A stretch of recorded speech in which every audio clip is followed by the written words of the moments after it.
Hello everyone, welcome to Victor's Knowledge. This is Chinu Sharma. ਸੋ ਅੱਜ ਆਪਾਂ polity ਦਾ ਇੱਕ ਇਹੋ ਜਿਹਾ ਟੌਪਿਕ ਕਰਨ ਜਾ ਰਹੇ ਹਾਂ ਜਿਹੜਾ ਤੁਸੀਂ ਮੰਨ ਲਓ ਕਿ ਸਭ ਤੋਂ ਜ਼ਿਆਦਾ ਇੰਪੋਰਟੈਂਟ ਹੈ। ਜੇ ਇਹ ਟੌਪਿਕ ਨਹੀਂ ਤੁਹਾਨੂੰ ਆਉਂਦਾ ਤਾਂ ਤੁਹਾਡੀ ਪੋਲਿਟੀ ਅਧੂਰੀ ਹੈ। ਇਹ ਪੋਲਿਟੀ ਦਾ ਬੇਸ ਹੈ, ਸਭ ਤੋਂ ਜ਼ਿਆਦਾ ਜ਼ਰੂਰੀ ਟੌਪਿਕ ਹੈ ਜਿਹਦੇ ਵਿੱਚੋਂ 100% ਹਰ ਪੇਪਰ 'ਚ ਕੁਐਸਚਨ ਆਉਂਦੇ ਨੇ। ਸੋ ਅੱਜ ਦਾ ਆਪਣਾ ਟੌਪਿਕ ਹੈ ਫੰਡਾਮੈਂਟਲ ਰਾਈਟਸ। ਆਰਟੀਕਲ 12 ਤੋਂ 35 ਤੱਕ ਕਵਰ ਕਰਦਾ ਸੰਵਿਧਾਨ ਫੰਡਾਮੈਂਟਲ ਰਾਈਟਸ ਨੂੰ, ਜਿਨ੍ਹਾਂ ਨੂੰ ਆਪਾਂ ਮੌਲਿਕ ਅਧਿਕਾਰ ਕਹਿੰਦੇ ਆ। ਇਹ ਕੁਝ ਇਹੋ ਜਿਹੇ ਅਧਿਕਾਰ ਨੇ ਜਿਹੜੇ ਆਪਣੇ ਤੋਂ ਕੋਈ ਵੀ ਖੋ ਨਹੀਂ ਸਕਦਾ। ਭਾਰਤ ਦੇ ਨਾਗਰਿਕ ਹੋਣ ਦੇ ਨਾਤੇ ਆਪਾਂ ਨੂੰ ਇਸ ਦੇਸ਼ ਦੇ ਅੰਦਰ ਆਜ਼ਾਦੀ ਨਾਲ ਰਹਿਣ ਦੇ ਲਈ, ਸਕੂਨ ਦੇ ਨਾਲ, ਕੋਈ ਆਪਣੇ ਨਾਲ ਭੇਦਭਾਵ ਨਾ ਕਰ ਸਕੇ, ਆਪਾਂ ਆਪਣੀ ਮਰਜ਼ੀ ਦਾ ਧਰਮ ਅਪਣਾ ਸਕੀਏ, ਵੱਖ-ਵੱਖ ਚੀਜ਼ਾਂ ਦੇ ਲਈ ਅਲੱਗ-ਅਲੱਗ ਤਰ੍ਹਾਂ ਦੀ ਫੈਸਿਲਿਟੀਆਂ ਦੇ ਲਈ ਆਪਾਂ ਨੂੰ ਕੁਝ ਫੰਡਾਮੈਂਟਲ ਰਾਈਟ ਦਿੱਤੇ ਸੰਵਿਧਾਨ ਨੇ, ਜਿਨ੍ਹਾਂ ਦੇ ਲਈ ਆਰਟੀਕਲ ਹੈ 12 ਤੋਂ 35। ਤੇ ਇਹ ਇਹੋ ਜਿਹੇ ਰਾਈਟਸ ਨੇ, ਜੇ ਤੁਹਾਡਾ ਕੋਈ ਵਾਇਲੇਟ ਕਰ ਰਿਹਾ, ਕੋਈ ਫੰਡਾਮੈਂਟਲ ਰਾਈਟ ਤੋੜ ਰਿਹਾ ਤਾਂ ਤੁਸੀਂ ਉਹ ਫੰਡਾਮੈਂਟਲ ਰਾਈਟ ਨੂੰ ਇਨਫੋਰਸ ਕਰਵਾਉਣ ਦੇ ਲਈ, ਜਿਹੜਾ ਕਿਸੇ ਨੇ ਵਾਇਲੇਟ ਕੀਤਾ ਉਹਦੇ ਉੱਤੇ ਐਕਸ਼ਨ ਦਿਵਾਉਣ ਦੇ ਲਈ ਕੋਰਟ ਵਿੱਚ ਕੇਸ ਵੀ ਫਾਈਲ ਕਰ ਸਕਦੇ ਹੋ। ਜਿਵੇਂ ਫੰਡਾਮੈਂਟਲ ਡਿਊਟੀਜ਼ ਨੇ, ਡਾਇਰੈਕਟਿਵ ਪ੍ਰਿੰਸੀਪਲ ਨੇ, ਉਹ ਨਾਨ ਇਨਫੋਰਸੇਬਲ, ਨਾਨ ਜਸਟਿਸੇਬਲ ਨੇਚਰ ਦੇ ਨੇ। ਜੇ ਕੋਈ ਉਹਨੂੰ ਇਨਫ੍ਰਿੰਜ ਕਰੇ, ਤੋੜੇ ਫੰਡਾਮੈਂਟਲ ਡਿਊਟੀ ਨੂੰ, ਡੀਪੀਐਸਪੀ ਨੂੰ ਨਾ ਫੋਲੋ ਕਰੇ, ਤਾਂ ਆਪਾਂ ਉਹਦੇ ਖਿਲਾਫ ਕੋਰਟ ਵਿੱਚ ਕੇਸ ਨਹੀਂ ਦਰਜ ਕਰ ਸਕਦੇ। ਪਰ ਫੰਡਾਮੈਂਟਲ ਰਾਈਟ ਦੇ ਖਿਲਾਫ ਆਪਾਂ ਆਰਟੀਕਲ 32 ਤੇ ਆਰਟੀਕਲ 226 ਦੇ ਤਹਿਤ ਸੁਪਰੀਮ ਕੋਰਟ ਤੇ ਹਾਈ ਕੋਰਟ ਵਿੱਚ ਜਾ ਕੇ ਕੇਸ ਦਰਜ ਕਰ ਸਕਦੇ ਹਾਂ। ਸੋ ਹੁਣ ਇੱਕ ਵਾਰੀ ਪੜ੍ਹ ਲੈਂਦੇ ਹਾਂ। Fundamental Rights Article 12 to 35. The development of fundamental rights in India is heavily inspired by United States Bill of Rights. ਜਿਹੜਾ America the bill of rights ਹੈ ਉਹਦੇ ਤੋਂ ਪ੍ਰਭਾਵਿਤ ਹੋ ਕੇ ਭਾਰਤ ਦੇ ਸੰਵਿਧਾਨ ਦੇ ਵਿੱਚ ਫੰਡਾਮੈਂਟਲ ਰਾਈਟਸ ਨੂੰ ਐਡ ਕੀਤਾ ਗਿਆ। ਸੋ ਇਹਦਾ ਸੋਰਸ ਹੈ United States. These rights are included in the Constitution because they are considered essential for the development of personality of every individual and to preserve human dignity. Fundamental rights part 3 ਦੇ ਅੰਦਰ ਨੇ ਤੇ ਇਹਨਾਂ ਨੂੰ ਭਾਰਤ ਦੇ ਸੰਵਿਧਾਨ ਦਾ Magna ਕਾਰਟਾ ਕਿਹਾ ਜਾਂਦਾ ਹੈ, ਸਭ ਤੋਂ ਜ਼ਰੂਰੀ ਦਾ ਹਿੱਸਾ ਫੰਡਾਮੈਂਟਲ ਰਾਈਟਸ। ਜਿਹੜੇ ਇਹ ਰਾਈਟਸ ਨੇ ਇਹਨਾਂ ਨੂੰ ਫੰਡਾਮੈਂਟਲ ਰਾਈਟ ਇਸ ਲਈ ਕਹਿੰਦੇ ਆ ਕਿਉਂਕਿ ਇਹ ਜਸਟਿਸੇਬਲ ਨੇਚਰ ਦੇ ਨੇ। ਜੋ ਮੈਂ ਤੁਹਾਨੂੰ ਸਮਝਾਇਆ ਹੈ ਕਿ ਇਹਨਾਂ ਦੀ ਇਨਫੋਰਸਮੈਂਟ ਦੇ ਲਈ ਜੇ ਕੋਈ ਤੁਹਾਡੇ ਫੰਡਾਮੈਂਟਲ ਰਾਈਟ ਨੂੰ ਤੋੜਦਾ ਹੈ, ਵਾਇਲੇਟ ਕਰਦਾ, ਤੁਸੀਂ ਕੋਰਟ ਕੋਲ ਜਾ ਸਕਦੇ ਹੋ। So they are justiciable, allowing person to move the court for their enforcement. Important ਵਿਸ਼ੇਸ਼ਤਾਵਾਂ ਦੇਖ ਲੈਂਦੇ ਆ, ਫੀਚਰਸ ਦੇਖ ਲੈਂਦੇ ਆ। ਸਭ ਤੋਂ ਪਹਿਲੀ ਚੀਜ਼ ਹੈ ਕਿ ਜਿਹੜੇ ਫੰਡਾਮੈਂਟਲ ਰਾਈਟਸ ਨੇ ਸਾਰੇ ਦੇ ਸਾਰੇ ਸੰਵਿਧਾਨ ਨੇ ਆਪਾਂ ਨੂੰ ਗਰੰਟੀ ਦੇ ਤੌਰ ਤੇ ਦਿੱਤੇ ਨੇ ਵੀ ਤੁਹਾਡੇ ਤੋਂ ਇਹਨਾਂ ਨੂੰ ਕੋਈ ਖੋ ਨਹੀਂ ਸਕਦਾ, ਪੂਰੀ ਪ੍ਰੋਟੈਕਸ਼ਨ ਮਿਲੀ ਹੈ। Fundamental rights are not sacrosanct ਔਰ ਐਬਸੋਲੂਟ, ਪਰ ਇਹਨਾਂ ਦੇ ਉੱਤੇ ਕੁਝ time to time reasonable restriction ਲਗਾਈਆਂ ਨੇ। ਇਹ ਨਹੀਂ ਕਿ ਜੇ ਇਕੁਐਲਿਟੀ ਕਹਤਾ ਕਿ ਤੁਹਾਨੂੰ ਇਕੁਐਲਿਟੀ ਹੈ, ਬਰਾਬਰ ਹੈ, ਤਾਂ ਉੱਥੇ ਤੁਹਾਨੂੰ ਹਰ ਤਰ੍ਹਾਂ ਦੀ ਬਰਾਬਰ ਮਿਲੂ ਫੈਸਿਲਿਟੀ। ਬਰਾਬਰ ਦਾ ਮਤਲਬ ਹੈ ਕਿ ਬਰਾਬਰ ਦੇ ਲੋਕਾਂ ਵਿੱਚ ਤੁਹਾਡੇ ਨਾਲ ਕੋਈ ਭੇਦਭਾਵ ਨਹੀਂ ਕਰ ਸਕਦਾ। ਕੁਝ ਜ਼ਰੂਰੀ ਦੀਆਂ ਰਿਸਟ੍ਰਿਕਸ਼ਨਸ ਨੇ ਲਗਾਈਆਂ ਨੇ, ਜਾਂ ਕਦੇ-ਕਦੇ ਜਿਵੇਂ ਕੋਈ ਐਮਰਜੈਂਸੀ ਆ ਗਈ ਤਾਂ ਸਰਕਾਰ ਹੈ ਜਿਹੜੀ ਉਹਦੇ ਕੋਲ ਪਾਵਰ ਹੈ ਕਿ ਕੁਝ ਫੰਡਾਮੈਂਟਲ ਰਾਈਟਸ ਨੂੰ ਉਹ ਖਾਰਜ ਕਰ ਸਕਦੀ ਹੈ, ਜਿੰਨਾ ਸਮਾਂ ਦੇਸ਼ ਦੇ ਅੰਦਰ ਐਮਰਜੈਂਸੀ ਲੱਗੀ ਹੋਈ ਹੈ। ਸੋ ਇਸ ਤਰੀਕੇ ਦੇ ਨਾਲ ਜਿਹੜੇ ਫੰਡਾਮੈਂਟਲ ਰਾਈਟਸ ਨੇ ਇਹ ਐਬਸੋਲੂਟ ਨਹੀਂ ਹੈਗੇ। ਜਿਵੇਂ ਜਿਵੇਂ ਪਾਰਲੀਮੈਂਟ ਨੂੰ ਸਹੀ ਲੱਗਦਾ ਗਿਆ ਉਵੇਂ ਉਵੇਂ ਇਹਨੇ ਨਾਲ ਹੀ ਸੰਵਿਧਾਨ ਦੇ ਵਿੱਚ ਫੰਡਾਮੈਂਟਲ ਰਾਈਟਸ ਦੇ ਕੁਝ ਰੀਜ਼ਨੇਬਲ ਰਿਸਟ੍ਰਿਕਸ਼ਨ ਲਗਾਤੀਆਂ for a fixed period of time. However, court has the power to review the reasonability of the restriction. ਪਰ ਜੇ ਕਦੇ ਕਿਸੇ ਇਨਸਾਨ ਨੂੰ ਲੱਗੇ ਕਿ ਜਿਹੜੀਆਂ ਇਹ ਰਿਸਟ੍ਰਿਕਸ਼ਨ ਲਗਾਈਆਂ ਨੇ ਸਾਡੇ ਮੌਲਿਕ ਅਧਿਕਾਰਾਂ ਤੇ, ਚਾਹੇ ਸੰਵਿਧਾਨ ਨੇ ਲਗਾਈਆਂ ਨੇ, ਉਹ ਅਨਰੀਜ਼ਨੇਬਲ ਨੇ, ਤਾਂ ਉਹਦੇ ਖਿਲਾਫ ਤੁਸੀਂ ਕੋਰਟ ਵਿੱਚ ਜਾ ਸਕਦੇ ਹੋ। Fundamental rights are justiciable. So ਇਹ ਚੀਜ਼ ਤਾਂ ਆਪਾਂ ਨੂੰ ਬਹੁਤ ਚੰਗੀ ਤਰ੍ਹਾਂ ਸਮਝ ਆ ਗਈ ਕਿ ਹਰ ਇਨਸਾਨ ਨੂੰ ਹੱਕ ਹੈ ਕਿ ਉਹ ਡਾਇਰੈਕਟਲੀ ਸੁਪਰੀਮ ਕੋਰਟ ਕੋਲ ਜਾ ਸਕਦੇ ਹੈ ਜੇ ਉਹਨਾਂ ਦੇ ਫੰਡਾਮੈਂਟਲ ਰਾਈਟ ਨੂੰ ਕੋਈ ਤੋੜ ਰਿਹਾ। Suspension of fundamental right. So ਜਿਹੜੀ ਮੈਂ ਗੱਲ ਤੁਹਾਨੂੰ ਪਿੱਛੇ ਦੱਸੀ ਹੈ ਕਿ ਜਦੋਂ ਦੇਸ਼ ਵਿੱਚ ਨੈਸ਼ਨਲ ਐਮਰਜੈਂਸੀ ਲੱਗੀ ਹੋਵੇ ਤਾਂ ਆਰਟੀਕਲ 20-21 ਨੂੰ ਛੱਡ ਕੇ ਬਾਕੀ ਸਾਰੇ ਦੇ ਸਾਰੇ ਫੰਡਾਮੈਂਟਲ ਰਾਈਟ ਖਾਰਜ ਹੋ ਜਾਂਦੇ ਨੇ। ਆਲ ਦ ਫੰਡਾਮੈਂਟਲ ਰਾਈਟਸ ਆਰ ਸਸਪੈਂਡਡ। ਕਦੋਂ? ਜਦੋਂ ਦੇਸ਼ ਵਿੱਚ ਨੈਸ਼ਨਲ ਐਮਰਜੈਂਸੀ ਲੱਗੀ ਹੈ except the rights ਕਿਹੜੇ ਦੋ rights ਨੂੰ ਛੱਡ ਕੇ article 20 ਤੇ 21 ਵਾਲਾ and this is most important question almost ਇਹ ਤੁਸੀਂ ਇੱਕ ਦੋ ਪੇਪਰ ਛੱਡ ਕੇ ਹਰ ਪੇਪਰ 'ਚ question ਦੇਖਦੇ ਹੋ ਕਿ ਕਿਹੜੇ ਦੋ articles ਨੇ fundamental rights ਨੇ ਜਿਹੜੇ national emergency ਦੇ ਦੌਰਾਨ ਵੀ ਲਾਗੂ ਰਹਿੰਦੇ ਨੇ restriction of fundamental right ਉੱਤੇ ਕੁਝ restriction ਲਗਾਈ ਹੋਈ ਹੈ ਨਾਲ ਹੀ ਮਿਲਟਰੀ ਰੂਲਸ ਕਿਸੇ ਪਾਰਟਿਕੂਲਰ ਏਰੀਆ ਦੇ ਲਈ ਵੀ ਇਹਦੀ ਰਿਸਟ੍ਰਿਕਸ਼ਨ ਹੈ ਉਹਦੇ ਲਈ ਆਪਾਂ ਅੱਗੇ ਜਿਹੜਾ ਆਰਟੀਕਲ 33 34 ਪੜਾਂਗੇ ਉਹਦੇ ਵਿੱਚ ਆਪਾਂ ਨੂੰ ਕਲੀਅਰ ਹੋ ਜੂ ਕਿ ਫੰਡਾਮੈਂਟਲ ਰਾਈਟਸ ਦਾ ਮਿਲਟਰੀ ਰੂਲ ਦੇ ਨਾਲ ਕੀ ਰਿਲੇਸ਼ਨ ਹੈ ਹੁਣ ਆਪਾਂ ਸਟਾਰਟ ਕਰਦੇ ਹਾਂ ਇੰਪੋਰਟੈਂਟ ਆਰਟੀਕਲਸ ਜਿਹੜੇ ਫੰਡਾਮੈਂਟਲ ਰਾਈਟ ਦੀ ਗੱਲ ਕਰਦੇ ਨੇ ਸਭ ਤੋਂ ਪਹਿਲਾਂ ਆਰਟੀਕਲ ਜਦੋਂ ਆਪਾਂ 12 ਤੋਂ ਸਟਾਰਟ ਕਰਦੇ ਹਾਂ ਤਾਂ ਉੱਥੇ ਸਟੇਟ ਦੀ ਡੈਫੀਨੇਸ਼ਨ ਦੱਸੀ ਹੋਈ ਹੈ ਕਿਉਂਕਿ ਸਟੇਟ ਸਰਕਾਰ ਇਹਦੀ ਗੱਲ ਆਪਾਂ ਕਰਦੇ ਆ ਜਦੋਂ ਆਪਾਂ ਮੌਲਿਕ ਅਧਿਕਾਰਾਂ ਦੀ ਗੱਲ ਕਰਦੇ ਆ ਕਿ ਇਹ ਆਪਣੇ ਰਾਈਟਸ ਨੂੰ ਪ੍ਰੋਟੈਕਟ ਕਰੂ ਧਿਆਨ ਚ ਰੱਖੂ ਸਟੇਟ ਹੈ ਕੀ ਸਟੇਟ ਵਿੱਚ ਕੌਣ ਆਉਂਦਾ ਸੋ ਸਟੇਟ ਵਿੱਚ ਆਉਂਦੀ ਹੈ ਸਰਕਾਰ ਦੇਸ਼ ਦੀ ਪਾਰਲੀਮੈਂਟ ਸਟੇਟ ਲੈਜਿਸਲੇਚਰ ਲੋਕਲ ਅਥਾਰਟੀਆਂ ਉਸ ਤੋਂ ਬਾਅਦ ਕੋਈ ਵੀ ਹੋਰ ਅਥਾਰਟੀ ਭਾਰਤ ਦੀ ਜਿਹੜੀ ਭਾਰਤ ਸਰਕਾਰ ਦੇ ਡਾਇਰੈਕਟ ਕੰਟਰੋਲ ਦੇ ਅੰਦਰ ਹੈ ਸੋ ਇਹ ਸਾਰੀਆਂ ਚੀਜ਼ਾਂ ਨੂੰ ਆਪਾਂ ਸਟੇਟ ਕਹਾਂਗੇ ਆਰਟੀਕਲ 13 ਕਹਿ ਰਿਹਾ ਹੈ कि देश के अंदर कोई भी पार्लियामेंट कोई भी सरकार इस तरीके दा लॉ नहीं बना सकती जेड़ा थोड़े मौलिक अधिकारां दे अगेंस्ट होवे डिफाइन लॉ इनकंसिस्टेंट विद और इन डेरोगेशन ऑफ फंडामेंटल राइट जे कोई लॉ थोड़े फंडामेंटल राइट दे अगेंस्ट है ओदे अनुसार प्रिंसिपल्स फॉलो करके नहीं तैयार किया होया तो ओनू वॉइड करार दिता जाऊगा रद्द हो जाऊगा ओदी कोई भी पालना नहीं करूगा all laws in force in the territory of India immediately before Constitution's commencement in so far as they are inconsistent with provisions of this part ਦੀ ਮਤਲਬ part 3 ਜਿਹਦੇ ਵਿੱਚ fundamental rights ਦੀ ਗੱਲ ਹੋ ਰਹੀ ਹੈ shall to the extent of such inconsistency be void article 13 ਸਾਫ਼-ਸਾਫ਼ कहता ਕਿ ਸੰਵਿਧਾਨ ਦੇ ਲਾਗੂ ਹੋਣ ਤੋਂ ਜੇ ਕੋਈ ਪਹਿਲਾਂ ਦਾ ਲਾਅ ਬਣਾਇਆ ਹੋਇਆ ਹੈ ਤੇ ਉਹ ਲਾਅ ਦੇ ਵਿੱਚ ਕੁਝ ਇਹੋ ਜਿਹਾ ਹਿੱਸਾ ਜਿਹੜਾ ਫੰਡਾਮੈਂਟਲ ਰਾਈਟ ਦੇ ਅਗੇਂਸਟ ਹੈ ਤਾਂ ਉਹਨੂੰ ਹੁਣ ਤੁਸੀਂ ਖਾਰਜ ਕਰ ਦਿਓ the state shall not make any law ਤੇ ਫਿਊਚਰ ਲਈ ਵੀ ਗੱਲ ਕਹਿਤੀ ਕਿ ਅੱਗੇ ਵੀ ਇਹ ਸਾਰੀ ਗੱਲ ਕਦੋਂ ਕਹੀ ਜਦੋਂ ਸੰਵਿਧਾਨ ਨੂੰ ਡਰਾਫਟ ਕੀਤਾ ਤਿਆਰ ਕੀਤਾ ਕਿ ਕੋਈ ਵੀ ਸਟੇਟ ਕੋਈ ਵੀ ਸਰਕਾਰ ਉਰੇ ਸਟੇਟ ਦਾ ਮਤਲਬ ਹੈ ਜੋ ਵੀ ਅਥਾਰਟੀਜ਼ ਦੀ ਆਪਾਂ ਨੇ ਆਰਟੀਕਲ 12 ਦੇ ਅੰਦਰ ਗੱਲ ਕੀਤੀ ਹੈ ਇਹੋ ਜਿਹਾ ਲਾਅ ਨਹੀਂ ਬਣਾਉਣਗੇ ਜਿਹੜਾ ਲਾਅ ਕਿਸੇ इंसान तो ओदा फंडामेंटल राइट खो रहा है या फंडामेंटल राइट दे अगेंस्ट है any law which take away or abridge the right conferred by this part मतलब part 3 or any law made in contravention to this clause shall to the extent of contravention be void जे ਤਾਂ ਪੂਰਾ ਦਾ ਪੂਰਾ law ਹੀ fundamental right ਦੇ against ਆ ਪੂਰਾ ਰੱਦ ਹੋ ਜੂ ਜੇ ਉਹਦਾ ਕੁਝ ਇੱਕ ਅੱਧਾ part फंडामेंटल राइट ਦੇ अगेंस्ट है ਤਾਂ ਸਿਰਫ ਆਪਾਂ ਉਹ ਪਾਰਟ ਨੂੰ void ਕਰਾਰ ਦਵਾਂਗੇ ਨੈਕਸਟ ਹੈ ਫੰਡਾਮੈਂਟਲ ਰਾਈਟਸ ਕਿੰਨੀ ਤਰ੍ਹਾਂ ਦੇ ਨੇ ਸੋ ਟੋਟਲ 6 ਕੈਟਾਗਰੀਜ਼ ਦੇ ਵਿੱਚ ਵੰਡਿਆ ਹੋਇਆ ਹੈ ਫੰਡਾਮੈਂਟਲ ਰਾਈਟਸ ਨੂੰ ਸਭ ਤੋਂ ਪਹਿਲਾ ਹੈ ਰਾਈਟ ਟੂ ਇਕੁਐਲਿਟੀ ਸਾਰਿਆਂ ਨੂੰ ਬਰਾਬਰ ਦਾ ਹੱਕ ਮਿਲਣਾ ਚਾਹੀਦਾ ਹੈ ਬਰਾਬਰ ਦੇ ਨਾਲ ਸਰਕਾਰ ਟ੍ਰੀਟ ਕਰੂਗੀ ਰਾਈਟ ਟੂ ਫਰੀडम ਆਜ਼ਾਦੀ ਕਿਸ ਚੀਜ਼ ਦੀ ਆਜ਼ਾਦੀ ਬੋਲਣ ਦੀ ਆਜ਼ਾਦੀ ਕਿਤੇ ਰਹਿਣ ਦੀ ਆਜ਼ਾਦੀ ਕੋਆਪਰੇਟਿਵ ਸੁਸਾਇਟੀ ਦਾ ਹਿੱਸਾ ਬਣਨ ਦੀ ਆਜ਼ਾਦੀ ट्रेड ऑक्यूपेशन बिजनेस ਦੀ ਆਜ਼ਾਦੀ ਫਿਰ ਹੈ ਰਾਈਟ ਅਗੇਂਸਟ ਐਕਸਪਲੋਇਟੇਸ਼ਨ ਕੋਈ ਵੀ ਤੁਹਾਨੂੰ ਐਕਸਪਲੋਇਟ ਨਹੀਂ ਕਰ ਸਕਦਾ ਤੁਹਾਨੂੰ ਕੋਈ ਵੀ ਧੱਕੇ ਨਾਲ ਲੇਬਰ ਨਹੀਂ ਕਰਵਾ ਸਕਦਾ ਦੈਨ ਹੈ right to freedom of religion ਤੁਹਾਨੂੰ ਆਪਣੀ ਮਰਜ਼ੀ ਦਾ ਧਰਮ ਪ੍ਰੈਕਟਿਸ ਕਰਨ ਦੀ ਪੂਰੀ ਆਜ਼ਾਦੀ ਹੈ ਉਸ ਧਰਮ ਨਾਲ ਰਿਲੇਟਡ ਤੁਸੀਂ ਕੋਈ ਐਜੂਕੇਸ਼ਨਲ ਇੰਸਟੀਚਿਊਟ ਖੋਲਣਾ ਹੈ ਖੋਲ ਲਓ ਕਿਤੇ ਕੋਈ ਮੰਦਿਰ ਖੋਲਣਾ ਹੈ ਖੋਲ ਸਕਦੇ ਹੋ ਐਜੂਕੇਸ਼ਨਲ ਤੇ ਕਲਚਰਲ ਰਾਈਟਸ ਉਰੇ ਜਿਹੜੇ ਮਾਈਨੋਰਿਟੀ ਵਾਲੇ ਲੋਕ ਨੇ ਉਹਨਾਂ ਦੇ ਐਜੂਕੇਸ਼ਨਲ ਤੇ ਕਲਚਰਲ ਰਾਈਟਸ ਨੂੰ ਪ੍ਰੀਜ਼ਰਵ ਕਰਕੇ ਰੱਖਣ ਦੀ ਗੱਲ ਹੋ ਰਹੀ ਹੈ ਲਾਸਟ ਹੈ ਕਨਸਟੀਟਿਊਸ਼ਨਲ ਰੈਮੇਡੀਜ਼ ਆਰਟੀਕਲ 32 ਤੇ 226 ਆਰਟੀਕਲ 32 ਆਪਾਂ ਨੂੰ ਇਹ ਸੰਵਿਧਾਨਿਕ ਰੈਮੇਡੀਜ਼ ਦਿੰਦਾ ਹੈ ਰਿਟ ਦੀ ਫਾਰਮ ਦੇ ਵਿੱਚ ਤੁਸੀਂ ਰਿਟ ਪਾ ਸਕਦੇ ਹੋ ਜੇ ਤੁਹਾਡਾ ਕੋਈ ਫੰਡਾਮੈਂਟਲ ਰਾਈਟ ਤੋੜ ਰਿਹਾ ਹੈ ਜੇ ਸੁਪਰੀਮ ਕੋਰਟ ਚ ਪਾਉਣੀ ਹੈ ਤਾਂ ਆਰਟੀਕਲ 32 ਜੇ ਹਾਈ ਕੋਰਟ ਚ ਪਾਉਣੀ ਹੈ ਤਾਂ ਆਰਟੀਕਲ 226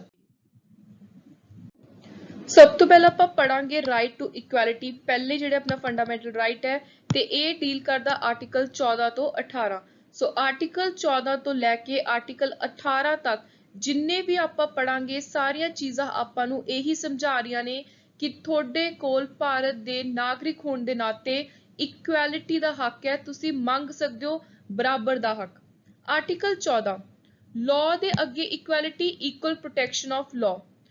ਸਟੇਟ ਕਿਸੇ ਨੂੰ ਵੀ ਲਾਅ ਦੇ ਵੱਲੋਂ ਇਕੁਐਲਿਟੀ ਤੋਂ ਮਨਾ ਨਹੀਂ ਕਰ ਸਕਦਾ, ਡਿਨਾਈ ਨਹੀਂ ਕਰ ਸਕਦਾ। ਇਹਦਾ ਮਤਲਬ ਹੈ ਕਿ ਲਾਅ ਸਾਰਿਆਂ ਲਈ ਬਰਾਬਰ ਹੈ, ਦੇਸ਼ ਦਾ ਕਾਨੂੰਨ ਸਾਰਿਆਂ ਲਈ ਬਰਾਬਰ ਹੈ। ਇਹ ਨਹੀਂ ਕੋਈ ਗਰੀਬ ਹੈ ਤਾਂ ਉਹਦੀ ਸੁਣਵਾਈ ਨਹੀਂ ਹੋਊਗੀ, ਕੋਈ ਅਮੀਰ ਹੈ ਸਿਰਫ ਉਹਦੀ ਸੁਣਵਾਈ ਹੋਊਗੀ, ਜਾਂ ਜੇਲ੍ਹ ਭੇਜਣਾ ਹੈ। ਚਾਹੇ ਛੋਟਾ ਜਿਹਾ ਕ੍ਰਾਈਮ ਹੈ, ਇੱਕ ਚੋਰੀ ਦਾ ਕ੍ਰਾਈਮ ਹੈ, ਇੱਕ ਪੈਨ ਚੋਰੀ ਕੀਤੇ ਦਾ ਕ੍ਰਾਈਮ ਹੈ, ਥੈਫਟ ਹੈ ਕੋਈ ਛੋਟੀ ਤੋਂ ਛੋਟੀ, ਜ਼ਰੂਰੀ ਨਹੀਂ ਕਿ ਉਹਦੇ ਲਈ ਤੁਸੀਂ ਜੇ ਅਮੀਰ ਨੇ ਚੋਰੀ ਕੀਤੀ ਹੈ ਛੱਡ ਦੋਗੇ, ਗਰੀਬ ਨੇ ਚੋਰੀ ਕੀਤੀ ਹੈ ਤਾਂ ਉਹਦੇ ਲਈ ਅਲੱਗ ਕੋਈ ਸਜ਼ਾ ਹੈ। ਇਹ ਜਿਹਾ ਕੁਛ ਨਹੀਂ ਹੈ। ਦੇਸ਼ ਦੇ ਕਾਨੂੰਨ ਸਾਰਿਆਂ ਲਈ ਬਰਾਬਰ ਹੈ ਤੇ ਸਾਰਿਆਂ ਨੂੰ ਬਰਾਬਰ ਦੀ ਹੀ protection ਮਿਲੂਗੀ। Article 14 says that state shall not deny to any person equality before law, equal protection of law, Bharat the territory ਦੇ ਅੰਦਰ। ਆਰਟੀਕਲ 14 ਦਾ ਮੇਨ ਮਕਸਦ ਹੈ ਸਾਰਿਆਂ ਦੇ ਦਿਮਾਗ ਦੇ ਵਿੱਚ ਇੱਕ ਚੀਜ਼ ਬਿਠਾ ਦੇਣੀ ਕਿ ਜਿਹੜਾ ਦੇਸ਼ ਦਾ ਸੰਵਿਧਾਨ ਹੈ ਉਹ ਸਾਰਿਆਂ ਨੂੰ ਬਰਾਬਰ ਦਾ ਸਟੇਟਸ ਤੇ ਮੌਕੇ ਦਿੰਦਾ, ਓਪਰਚੁਨਿਟੀ ਦਿੰਦਾ। ਇਕੁਐਲਿਟੀ ਬਿਫੋਰ ਲਾਅ ਦਾ ਮਤਲਬ ਹੈ, ਜਿਹੜਾ ਪਹਿਲਾ ਪਾਰਟ ਹੈ ਆਰਟੀਕਲ 14 ਦਾ, ਇਹਦਾ ਮਤਲਬ ਹੈ ਕਿ ਦੇਸ਼ ਦੇ ਕਾਨੂੰਨ ਤੋਂ ਉੱਪਰ ਕੋਈ ਨਹੀਂ ਹੈ। No one is above the law of land. Equality before law, the absence of any privilege in favor of any person. ਜੋ ਮੈਂ ਚੀਜ਼ ਤੁਹਾਨੂੰ ਸਮਝਾਈ ਹੈ, ਕੋਈ ਉੱਚੀ ਜਾਤ ਦਾ ਹੈ, ਨੀਵੀਂ ਜਾਤ ਦਾ ਹੈ, ਕੋਈ ਗਰੀਬ ਹੈ, ਅਮੀਰ ਹੈ, ਕਿਸੇ ਨੂੰ ਸਪੈਸ਼ਲ ਪ੍ਰਿਵਿਲੇਜ ਨਹੀਂ ਮਿਲਣੀ। ਜਿੱਥੇ ਲਾਅ ਆ ਗਿਆ ਉਹ ਲਾਅ ਸਾਰਿਆਂ ਦੇ ਲਈ ਬਰਾਬਰ ਹੈ। Absence of special privilege, equal subjection of all person to ordinary law of the land, ordinary law court ਸਾਰਿਆਂ ਨੂੰ ਬਰਾਬਰ ਦੀ ਨਜ਼ਰ ਨਾਲ ਦੇਖਣਗੇ। ਕੋਈ ਵੀ ਪਰਸਨ ਚਾਹੇ ਅਮੀਰ ਹੈ, ਗਰੀਬ ਹੈ, ਛੋਟਾ ਹੈ, ਵੱਡਾ ਹੈ, ਕੋਈ ਨੌਕਰੀ ਕਰ ਰਿਹਾ ਹੈ, ਕੋਈ ਬੇਰੁਜ਼ਗਾਰ ਹੈ, ਅਫੀਸ਼ੀਅਲ ਹੈ, ਨਾਨ ਅਫੀਸ਼ੀਅਲ ਹੈ, ਕਿਸੇ ਹਾਈ ਪੋਸਟ ਤੇ ਹੈ, no one is above law, law ਤੋਂ ਉੱਪਰ ਕੋਈ ਨਹੀਂ। ਇਕੁਐਲਿਟੀ ਬਿਫੋਰ ਲਾਅ ਦਾ ਜਿਹੜਾ ਕੰਸੈਪਟ ਹੈ ਇਹ ਬ੍ਰਿਟਿਸ਼ ਦੇ ਸੰਵਿਧਾਨ ਤੋਂ ਲਿਆ ਗਿਆ ਹੈ। ਇਹ ਸੋਰਸ ਵੀ ਤੁਸੀਂ ਪੇਪਰ ਲਈ ਯਾਦ ਰੱਖਣਾ ਹੈ। ਇਕੁਅਲ ਪ੍ਰੋਟੈਕਸ਼ਨ ਆਫ ਲਾਅ, ਹੁਣ ਆਰਟੀਕਲ 14 ਦੇ ਦੋ ਹਿੱਸੇ ਨੇ। ਪਹਿਲਾ ਸੀ ਇਕੁਐਲਿਟੀ ਬਿਫੋਰ ਲਾਅ, ਦੂਜਾ ਹੈ ਇਕੁਅਲ ਪ੍ਰੋਟੈਕਸ਼ਨ ਆਫ ਲਾਅ। ਇਹਦੇ ਅੰਦਰ ਗੱਲ ਹੋ ਰਹੀ ਹੈ ਕਿ ਸਾਰਿਆਂ ਨੂੰ ਟ੍ਰੀਟਮੈਂਟ ਬਰਾਬਰ ਦਾ ਮਿਲੂਗਾ ਇਕੁਅਲ ਸਰਕਮਸਟਾਂਸ ਦੇ ਅੰਦਰ। ਇਹ ਨਹੀਂ ਕਿ ਸਰਕਮਸਟਾਂਸ ਬਰਾਬਰ ਨਹੀਂ ਆ। ਤੁਸੀਂ ਕਹਿ ਰਹੇ ਹੋ ਕਿ ਮੈਂ 12ਵੀਂ ਪੜ੍ਹਿਆ ਹੋਇਆ, ਮੈਨੂੰ ਤੁਸੀਂ ਕੋਈ MBBS ਵਾਲੀ ਜੌਬ ਦੇ ਦਿਓ ਜਾਂ ਮੈਨੂੰ ਕੋਈ ਹੋਰ ਮਾਸਟਰ PhD ਵਾਲੀ ਡਿਗਰੀ ਵਾਲੀ ਜੌਬ ਦੇ ਦਿਓ। ਜਿਹੜੀ ਤੁਹਾਡੀ ਪੜ੍ਹਾਈ ਦੇ ਅਨੁਸਾਰ ਜੌਬ ਤੁਹਾਨੂੰ ਮਿਲਣੀ ਹੈ ਜਾਂ ਜੋ ਤੁਹਾਨੂੰ ਓਪਰਚੁਨਿਟੀ ਮਿਲਣੀ ਹੈ ਤੁਹਾਡੀ ਆਪਣੀ ਕੁਆਲੀਫਿਕੇਸ਼ਨ ਦੇ ਅਨੁਸਾਰ, ਤੁਸੀਂ ਉਹਦੇ ਲਈ ਬਰਾਬਰ ਦਾ ਹੱਕ ਮੰਗ ਸਕਦੇ ਹੋ। ਤੁਸੀਂ ਇਹ ਜ਼ਰੂਰ ਕਹਿ ਸਕਦੇ ਹੋ ਕਿ ਮੈਂ ਵੀ 12ਵੀਂ ਪਾਸ ਆ ਤੇ ਮੇਰਾ ਦੋਸਤ ਵੀ 12ਵੀਂ ਪਾਸ ਆ, ਪਰ ਤੁਸੀਂ ਉਹਨੂੰ ਪੇਪਰ 'ਚ ਬੈਠਣ ਦੇ ਲਈ ਪਰਮਿਸ਼ਨ ਦੇਤੀ, ਮੈਨੂੰ ਨਹੀਂ ਦੇ ਰਹੇ। ਸੋ ਬਰਾਬਰ ਦੀ ਸਰਕਮਸਟਾਂਸ ਦੇ ਵਿੱਚ ਬਰਾਬਰ ਦਾ ਟ੍ਰੀਟਮੈਂਟ ਮੰਗ ਸਕਦੇ ਹੋ। ਇਹੀ ਗੱਲ ਕਹਿ ਰਿਹਾ ਹੈ equal protection of law article 14। Equality of treatment under equal circumstance both in privileges conferred and liability imposed. Similar application of same law to all person ਜਿਹੜੇ ਬਰਾਬਰ ਦੀ ਸਿਮਿਲੈਰਿਟੀ ਵਾਲੀ ਸਿਚੁਏਸ਼ਨ ਦੇ ਉੱਤੇ ਨੇ। The like should be treated alike without any discrimination. ਬਰਾਬਰ ਦੇ ਬੰਦਿਆਂ ਨੂੰ ਬਰਾਬਰ ਦੇਖੋ। Equal protection of law is taken from, ਤੇ ਇਹ ਜਿਹੜਾ ਹਿੱਸਾ ਹੈ ਆਰਟੀਕਲ 14 ਦਾ, ਇਹ ਲਿਆ ਗਿਆ ਹੈ ਅਮਰੀਕਾ ਦੇ ਸੰਵਿਧਾਨ ਤੋਂ। These provision confer rights on all person, ਚਾਹੇ ਉਹ ਸਿਟੀਜ਼ਨ ਹੈ ਚਾਹੇ ਉਹ ਫੋਰਨਰ ਨੇ, ਸਾਰਿਆਂ ਨੂੰ ਇਕੁਐਲਿਟੀ ਮਿਲੂਗੀ। Supreme court held that rule of law ਜਿਹੜਾ ਆਰਟੀਕਲ 14 ਦੇ ਅੰਦਰ ਹੈ, ਇਹ ਸੰਵਿਧਾਨ ਦਾ ਬੇਸਿਕ ਫੀਚਰ ਵੀ ਹੈ।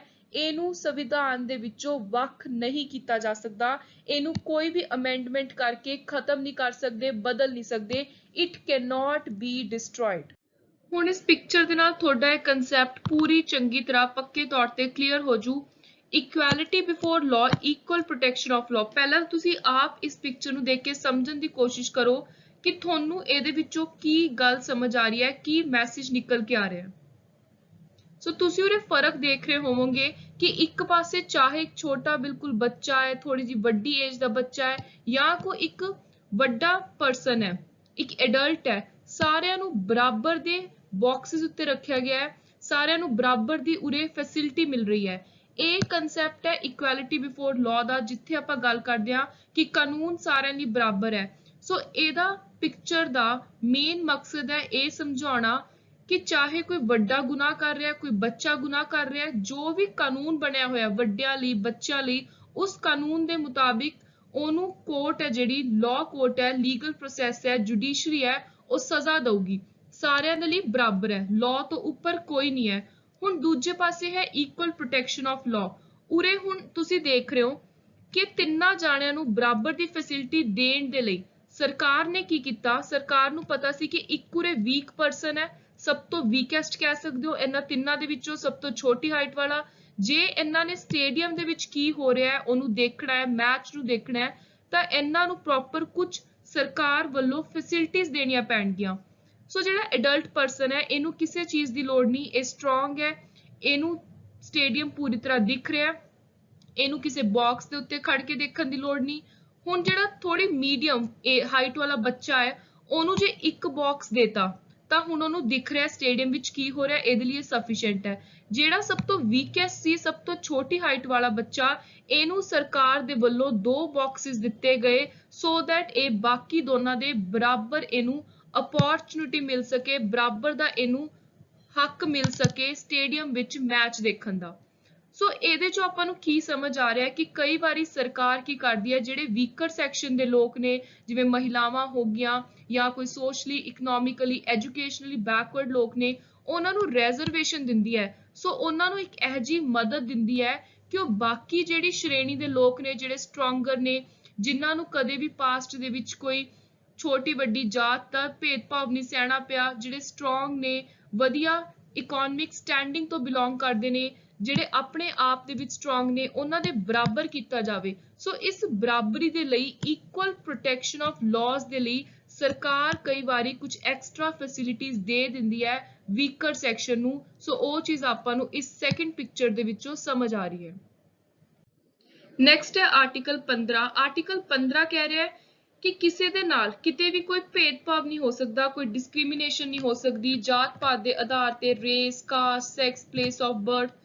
ਆਰਟੀਕਲ 15 ਪੂਰੀ ਤਰ੍ਹਾਂ ਸਟੇਟ ਨੂੰ, ਸਰਕਾਰ ਨੂੰ ਮਨਾ ਕਰਦਾ, ਰੋਕਦਾ ਹੈ ਕਿ ਸਰਕਾਰ ਕਿਸੇ ਵੀ ਨਾਗਰਿਕ ਦੇ ਨਾਲ ਡਿਸਕ੍ਰਿਮੀਨੇਸ਼ਨ ਨਹੀਂ ਕਰ ਸਕਦੀ, ਭੇਦਭਾਵ ਨਹੀਂ ਕਰ ਸਕਦੀ। ਤੇ ਉਹ ਡਿਸਕ੍ਰਿਮੀਨੇਸ਼ਨ ਦੇ ਲਈ ਗਰਾਊਂਡਸ ਮੈਂਸ਼ਨ ਨੇ religion, race, caste, sex, place of birth ਜਾਂ ਇਹਨਾਂ ਵਿੱਚੋਂ ਕੋਈ ਵੀ। It provides that there shall be no restriction on any person on any of the above base to access, use public place।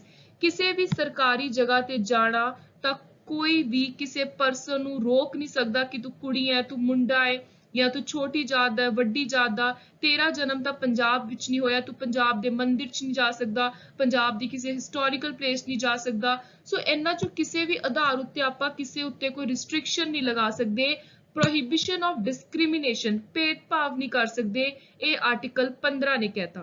However, this article does not prevent state from making any special provision for women or children। पर सरकार दे कोल हक है कि इस भेदभाव ਨੂੰ ਰੋਕਣ ਦੇ ਲਈ ਜੇ ਸਰਕਾਰ ਚਾਹੇ ਤਾਂ ਬੱਚਿਆਂ ਲਈ, ਮਹਿਲਾਵਾਂ ਦੇ ਲਈ ਕੋਈ ਅਲੱਗ ਤੋਂ ਸਪੈਸ਼ਲ ਪ੍ਰੋਵੀਜ਼ਨ ਫੈਸਿਲਿਟੀ ਦੇ ਸਕਦੀ ਹੈ, ਜਿਵੇਂ ਕਿ ਰਿਜ਼ਰਵੇਸ਼ਨ ਦਿੱਤੀਆਂ ਹੋਈਆਂ ਨੇ ਲੋਕਲ ਬਾਡੀਜ਼ ਦੇ ਅੰਦਰ ਵਿਮਨ ਨੂੰ ਜਾਂ ਬੱਚਿਆਂ ਨੂੰ ਜਿਹੜੀ ਫ੍ਰੀ ਪੜ੍ਹਾਈ ਹੈ 6 ਤੋਂ 14 ਸਾਲ ਦਿਆਂ ਨੂੰ। ਸੋ ਇਹ ਸਾਰੀਆਂ ਚੀਜ਼ਾਂ ਇਸੇ ਡਿਸਕ੍ਰਿਮੀਨੇਸ਼ਨ ਨੂੰ ਰੋਕਣ ਦੇ ਲਈ ਕੀਤੀਆਂ ਜਾਂਦੀਆਂ ਨੇ। It also allow state to extend special provision, ਜਾਂ ਫਿਰ ਸਟੇਟ ਹੈ ਜਿਹੜੀ ਉਹ ਸਪੈਸ਼ਲ ਫੈਸਿਲਿਟੀਜ਼ ਦੇ ਸਕਦੀ ਹੈ ਸੋਸ਼ਲੀ ਐਜੂਕੇਸ਼ਨਲੀ ਬੈਕਵਰਡ ਕਲਾਸਿਸ ਨੂੰ, ਸੋ ਦੈਟ ਉਹਨਾਂ ਦੀ ਐਡਵਾਂਸਮੈਂਟ ਹੋ ਸਕੇ, ਡਿਵੈਲਪਮੈਂਟ ਹੋ ਸਕੇ।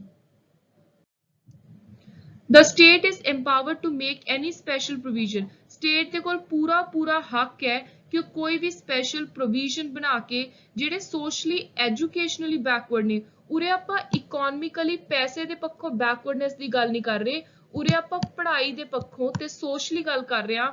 ਬੈਕਵਰਡ ਸਿਟੀਜ਼ਨ ਨੇ ਜਾਂ ਸ਼ਡਿਊਲ ਕਾਸਟ ਨੇ, ਸ਼ਡਿਊਲ ਟ੍ਰਾਈਬਸ ਨੇ, ਉਹਨਾਂ ਨੂੰ ਕਿਸੇ ਐਜੂਕੇਸ਼ਨਲ ਇੰਸਟੀਟਿਊਸ਼ਨ ਦੇ ਵਿੱਚ ਐਡਮਿਸ਼ਨ ਦੀ ਗੱਲ ਹੋ ਰਹੀ ਹੈ, ਏਡਡ ਅਨਏਡਡ ਕੋਈ ਇਹੋ ਜਿਹਾ ਇੰਸਟੀਚਿਊਟ ਹੈ।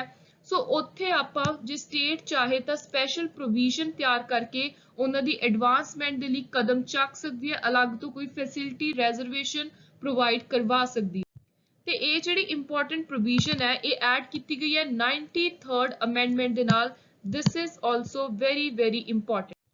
ਆਰਟੀਕਲ 16 ਇਹ ਬਹੁਤ ਵਾਰੀ ਪੇਪਰ ਚ ਆਉਂਦਾ, ਸੋ ਇਹ ਤੁਸੀਂ ਡੈਫੀਨੇਟਲੀ ਤਿਆਰ ਕਰਕੇ ਜਾਣਾ। Article 16 this is related to public employment.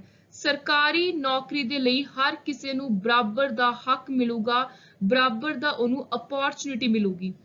provides the guarantee of equal opportunity in matters of public employment। ਜਿਹੜਾ ਇਹ ਰੂਲ ਹੈ 16(1) ਤੇ 16(2) ਦਾ, ਇਹ ਜਨਰਲ ਰੂਲ ਹੈ ਤੇ ਇਹ ਦੇਸ਼ ਦੇ ਸਾਰੇ ਨਾਗਰਿਕਾਂ ਉੱਤੇ ਅਪਲਾਈ ਹੁੰਦਾ।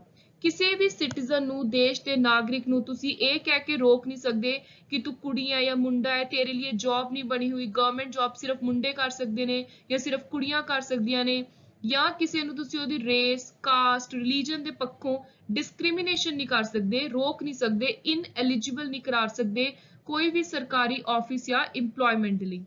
No citizen can be discriminated against or be ineligible for any employment or office under the state on grounds of any only religion, race, caste, sex, descent, place of birth or residence.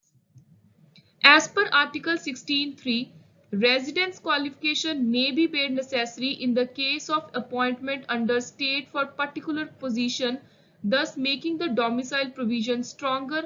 However, the power is not vested in state but in parliament to prescribe the requirement as to resident in the state. Article 16(3) ਨੇ ਇੱਕ exception ਦਿੱਤੀ ਹੈ ਕਿ ਹੋ ਸਕਦਾ ਹੈ ਕਿਸੇ state ਦੇ ਵਿੱਚ ਕੋਈ ਇਹੋ ਜਿਹੀ ਪੋਜੀਸ਼ਨ ਹੈ ਜਿੱਥੇ ਡੋਮਿਸਾਈਲ ਦੀ ਜ਼ਰੂਰਤ ਹੋਵੇ ਕਿ ਇੱਕ ਪਾਰਟਿਕੂਲਰ ਸਟੇਟ ਦਾ ਹੀ ਬੰਦਾ ਇਸ ਪੋਜੀਸ਼ਨ ਨੂੰ ਸੰਭਾਲ ਸਕਦਾ ਹੈ, ਸੋ ਉਸ ਚੀਜ਼ ਨੂੰ ਸਰਕਾਰ ਅਲਾਉ ਕਰ ਸਕਦੀ ਹੈ। ਪਰ ਉਹ ਡੋਮਿਸਾਈਲ ਪ੍ਰੋਵੀਜ਼ਨ ਜੇ ਤੁਸੀਂ ਤਿਆਰ ਕਰਵਾਉਣੀ ਹੈ ਤਾਂ ਉਹਦਾ ਹੱਕ ਸਟੇਟ ਦੀ ਸਰਕਾਰ ਕੋਲ ਨਹੀਂ ਹੈ, ਉਹਦੇ ਲਈ ਤੁਹਾਨੂੰ ਸੈਂਟਰ ਕੋਲ, ਪਾਰਲੀਮੈਂਟ ਕੋਲ ਜਾਣਾ ਪਊ। ਆਰਟੀਕਲ 16(4) ਇੰਪਾਵਰ ਕਰਦਾ, ਸਟੇਟ ਨੂੰ ਪਾਵਰ ਦਿੰਦਾ ਕਿ ਜੇ ਸਟੇਟ ਚਾਹੇ ਤਾਂ ਆਪਣੀ ਸਟੇਟ ਦੇ ਬੈਕਵਰਡ ਕਲਾਸ ਦੇ ਜਿਹੜੇ ਲੋਕ ਨੇ ਉਹਨਾਂ ਦੇ ਫੇਵਰ ਦੇ ਵਿੱਚ ਕੋਈ ਸਪੈਸ਼ਲ ਅਪਾਇੰਟਮੈਂਟ ਪੋਸਟ ਕ੍ਰੀਏਟ ਕਰਵਾ ਸਕਦੇ ਆ। 103rd ਕਨਸਟੀਟਿਊਸ਼ਨਲ ਅਮੈਂਡਮੈਂਟ ਐਕਟ, ਇਸ ਅਮੈਂਡਮੈਂਟ ਨੇ ਆਰਟੀਕਲ 15 ਤੇ 16 ਦੇ ਵਿੱਚ ਕੁਝ ਚੇਂਜਸ ਕੀਤੀਆਂ ਸੀ। This is very very important for exam.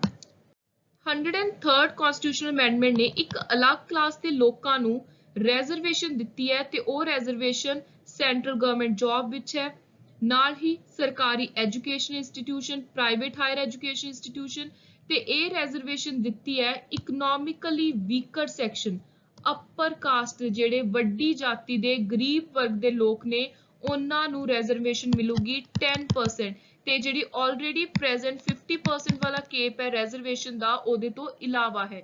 ਇਹ ਡੈਫੀਨੇਟਲੀ ਐਗਜ਼ਾਮ ਦੇ ਵਿੱਚ ਤੁਹਾਨੂੰ ਆ ਸਕਦਾ ਹੈ। ਦਿਸ is very important. This reservation is in addition to the existing reservation, subject to a maximum of 10% of total seats.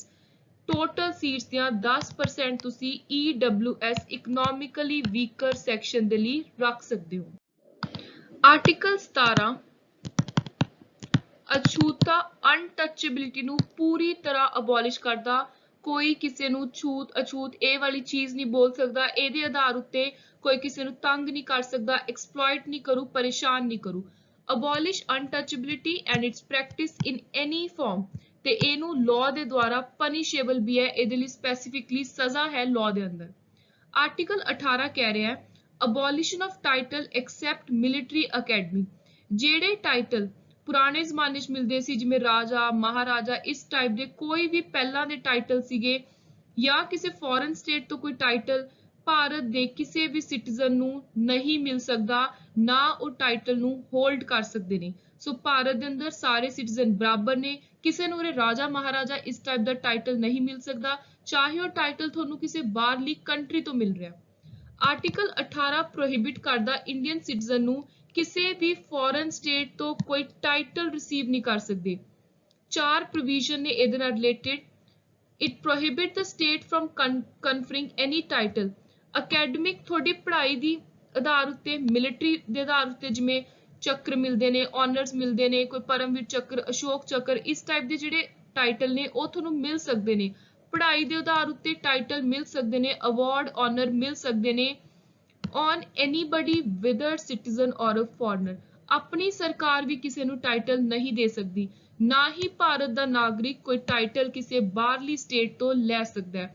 A foreigner holding any office of profit trust under the state cannot accept any title from any foreign state without consent of president। ਚਾਹੇ ਕੋਈ foreigner ਆਪਣੇ ਦੇਸ਼ ਦੇ ਵਿੱਚ job ਕਰ ਰਿਹਾ ਹੈ, ਆਪਣੇ ਦੇਸ਼ 'ਚ ਜਦੋਂ ਤੱਕ ਕੰਮ ਕਰ ਰਿਹਾ, ਆਫਿਸ ਆਫ ਪ੍ਰੋਫਿਟ ਕੋਈ ਸਰਕਾਰੀ ਗਵਰਨਮੈਂਟ ਦੇ ਅੰਦਰ ਜੌਬ ਸੰਭਾਲ ਰਿਹਾ, ਉਹ ਕਿਸੇ ਹੋਰ ਫੋਰਨ ਸਟੇਟ ਤੋਂ ਵੀ ਟਾਈਟਲ ਐਕਸੈਪਟ ਨਹੀਂ ਕਰੂਗਾ। ਉਹਦੇ ਲਈ ਉਹਨੂੰ ਪਹਿਲਾਂ ਰਾਸ਼ਟਰਪਤੀ ਦੀ ਮਨਜ਼ੂਰੀ ਲੈਣੀ ਪਊ। No citizen or foreigner holding any office of profit trust under the state is to accept any present, emolument, office from any foreign state without the consent of president। ਨਾ ਹੀ ਕੋਈ ਆਪਣੇ ਦੇਸ਼ ਦਾ ਨਾਗਰਿਕ ਜਾਂ ਕੋਈ ਫੋਰਨਰ ਜਿਹੜਾ ਭਾਰਤ ਦੇ ਅੰਦਰ ਜੌਬ ਕਰ ਰਿਹਾ ਸਰਕਾਰੀ ਨੌਕਰੀ, ਕਿਸੇ ਹੋਰ ਫੋਰਨ ਸਟੇਟ ਤੋਂ ਕੋਈ ਗਿਫਟ, ਇਮੋਲੂਮੈਂਟ, ਕੋਈ ਹੋਰ ਫੈਸਿਲਿਟੀ ਨਹੀਂ ਲੈ ਸਕਦਾ ਬਿਨਾਂ ਰਾਸ਼ਟਰਪਤੀ ਦੀ ਕੰਸੈਂਟ ਤੋਂ। Next is very important, right to freedom, ਆਜ਼ਾਦੀ ਦਾ ਹੱਕ। ਭਾਰਤ ਦੇ ਅੰਦਰ ਰਹਿਣ ਦੇ ਲਈ ਆਪਾਂ ਨੂੰ ਕੁਝ ਸੰਵਿਧਾਨ ਨੇ ਫਰੀडम ਦਿੱਤੀ ਹੈ, ਲਿਬਰਟੀ ਦਿੱਤੀ ਹੈ, ਆਜ਼ਾਦੀ ਦਿੱਤੀ ਹੈ। ਸੋ ਹੁਣ ਆਪਾਂ 19 ਤੋਂ ਲੈ ਕੇ 22 ਆਰਟੀਕਲ ਤੱਕ ਦੇਖਾਂਗੇ ਕਿ ਇਹ ਆਜ਼ਾਦੀ ਕਿਹੜੀ ਚੀਜ਼ ਦੀ ਹੈ। Protection of certain rights regarding freedom of speech etcetera. ਪਹਿਲਾਂ ਤਾਂ ਆਰਟੀਕਲ 19 ਨੇ ਹੀ ਆਪਾਂ ਨੂੰ 6 ਤਰ੍ਹਾਂ ਦੀਆਂ ਫਰੀडम्स ਦੇਤੀਆਂ ਨੇ। ਸੋ 1 ਬਾय 1 ਹੁਣ ਆਪਾਂ ਦੇਖਦੇ ਹਾਂ। ਸਭ ਤੋਂ ਪਹਿਲੀ ਹੈ ਬੋਲਣ ਦੀ, ਆਪਣੇ ਵਿਚਾਰ ਐਕਸਪ੍ਰੈਸ ਕਰਨ ਦੀ ਆਜ਼ਾਦੀ। Freedom of speech offers a human being to express his feelings to other, but this is not the only reason purpose to protect the freedom of speech। There could be more reasons to protect these essential liberties। ਚਾਰ main ਕਾਰਨ ਨੇ ਆਪਾਂ ਨੂੰ ਇਹ freedom ਕਿਉਂ ਦਿੱਤੀ ਗਈ ਹੈ, ਬੋਲਣ ਦੀ, ਆਪਣੇ ਵਿਚਾਰ ਅੱਗੇ ਰੱਖਣ ਦੀ, ਕਿਸੇ ਦੇ ਵੀ, ਚਾਹੇ ਲਿਖਤੀ ਰੂਪ ਦੇ ਵਿੱਚ ਜਾਂ ਫਿਰ ਬੋਲ ਕੇ, so that ਇੱਕ ਸੱਚਾਈ ਨੂੰ ਆਵਾਜ਼ ਮਿਲੇ, ਸੱਚਾਈ ਨੂੰ ਦਬਾਇਆ ਨਾ ਜਾ ਸਕੇ। for the discovery of truth by open discussion। free speech ਦੇ ਨਾਲ ਇੱਕ ਹਿਊਮਨ ਬੀਇੰਗ ਦੀ ਆਪਣੀ ਸੈਲਫ ਫੁਲਫਿਲਮੈਂਟ ਹੁੰਦੀ ਹੈ, ਡਿਵੈਲਪਮੈਂਟ ਹੁੰਦੀ ਹੈ। for expressing belief and political attitude, for active participation in democracy। Democracy ਬਣਦੀ ਹੀ ਲੋਕਾਂ ਦੇ ਨਾਲ ਹੈ। ਜੇ ਉੱਥੇ ਲੋਕਾਂ ਨੂੰ ਹੀ ਬੋਲਣ ਦਾ ਹੱਕ ਨਹੀਂ ਹੋਊਗਾ, ਉਹਨਾਂ ਨੇ ਕਿਹੜਾ ਲੀਡਰ ਚੁਣਨਾ ਹੈ, ਉਹਦੇ ਵਿੱਚ ਕੀ ਬੁਰਾਈਆਂ ਲੱਗ ਰਹੀਆਂ ਨੇ, ਕਿਹੜੀ ਸਰਕਾਰ 'ਚ ਕੀ ਚੀਜ਼ ਉਹਨੂੰ ਵਧੀਆ ਲੱਗ ਰਹੀ ਹੈ, ਜੇ ਇਹੀ ਬੋਲਣ ਦੀ ਆਜ਼ਾਦੀ ਨਹੀਂ, ਫਿਰ ਡੈਮੋਕ੍ਰੇਸੀ ਦਾ ਕੋਈ ਮਤਲਬ ਹੀ ਨਹੀਂ ਰਹਿ ਜਾਂਦਾ। ਸੋ ਐਕਟਿਵ ਪਾਰਟਿਸਿਪੇਸ਼ਨ ਡੈਮੋਕ੍ਰੇਸੀ ਦੇ ਵਿੱਚ ਬਹੁਤ ਜ਼ਰੂਰੀ ਹੈ ਕਿ ਬੋਲਣ ਦਾ ਆਪਾਂ ਨੂੰ ਪੂਰਾ ਹੱਕ ਹੋਵੇ। ਨੈਕਸਟ ਹੈ right to assemble peacefully and without arm. ਬਿਨਾਂ ਹਥਿਆਰਾਂ ਤੋਂ, ਬਿਨਾਂ ਕਿਸੇ ਵੀ ਆਰਮਸ ਤੋਂ ਤੁਸੀਂ ਜੇ ਚਾਹੋ ਕਿਤੇ ਵੀ ਇਕੱਠੇ ਹੋ ਸਕਦੇ ਹੋ, ਕੋਈ ਅਸੈਂਬਲੀ ਦੇ ਵਿੱਚ ਪਾਰਟਿਸਿਪੇਟ ਕਰ ਸਕਦੇ ਹੋ, ਜਾਂ ਇਕੱਠੇ ਹੋ ਕੇ ਲੋਕ ਕਿਤੇ ਖੜ ਸਕਦੇ ਨੇ, ਬੈਠ ਸਕਦੇ ਨੇ, ਕੋਈ ਫੰਕਸ਼ਨ ਇੰਜੋਏ ਕਰ ਸਕਦੇ ਨੇ, ਕੋਈ ਆਰਗੇਨਾਈਜੇਸ਼ਨ ਦਾ ਕੋਈ ਇਵੈਂਟ ਹੈ ਉਹ ਇੰਜੋਏ ਕਰ ਸਕਦੇ ਹੋ। ਸੋ ਰਾਈਟ ਹੈ to assemble peacefully and without arms. ਪਰ ਇਸ ਰਾਈਟ ਉੱਤੇ ਕੁਝ ਰਿਸਟ੍ਰਿਕਸ਼ਨ ਨੇ। ਪਹਿਲੀ ਚੀਜ਼ ਹੈ ਕਿ ਸਿਰਫ ਸ਼ਾਂਤਮਈ ਤਰੀਕੇ ਦੇ ਨਾਲ ਅਸੈਂਬਲੀ ਹੋਣੀ ਚਾਹੀਦੀ ਹੈ। ਇਹ ਨਹੀਂ ਕਿ ਉੱਥੇ ਕੋਈ ਭੜਕਾਊ ਭਾਸ਼ਣ ਦਿੱਤੇ ਜਾ ਰਹੇ ਨੇ, ਸਰਕਾਰ ਦੇ ਖਿਲਾਫ ਕੋਈ ਬਗਾਵਤ ਰਚੀ ਜਾ ਰਹੀ ਹੈ। ਸੋ ਏਦਾਂ ਦੀਆਂ ਚੀਜ਼ਾਂ ਦੀ ਪੂਰੀ ਤਰ੍ਹਾਂ ਮਨਾਹੀ ਹੈ। ਉਹਦੇ ਉੱਤੇ ਪੁਲਿਸ ਫਿਰ ਸਰਕਾਰ ਸਟ੍ਰਿਕਟ ਐਕਸ਼ਨ ਲੈ ਸਕਦੀ ਹੈ। The assembly must be peaceful and harmonious. ਉੱਥੇ ਕੋਈ ਹਥਿਆਰ ਨਹੀਂ ਹੋਣੇ ਚਾਹੀਦੇ, ਲੋਕਾਂ ਦੀ ਸੇਫਟੀ ਨੂੰ ਕੋਈ ਥ੍ਰੈਟ ਨਹੀਂ ਹੋਣਾ ਚਾਹੀਦਾ। Reasonable restrictions can be imposed under Clause 3 of Article 19। Right to assembly democratic ਸਰਕਾਰ ਦਾ ਇੱਕ ਮੇਨ ਆਈਡੀਆ ਹੈ। ਲੋਕ ਇਕੱਠੇ ਹੁੰਦੇ ਨੇ, ਜੋ ਉਹਨਾਂ ਦਾ ਲੀਡਰ ਹੁੰਦਾ ਉਹਦੇ ਵਿਚਾਰ ਸੁਣਦੇ ਨੇ ਇਕੱਠੇ ਹੋ ਕੇ।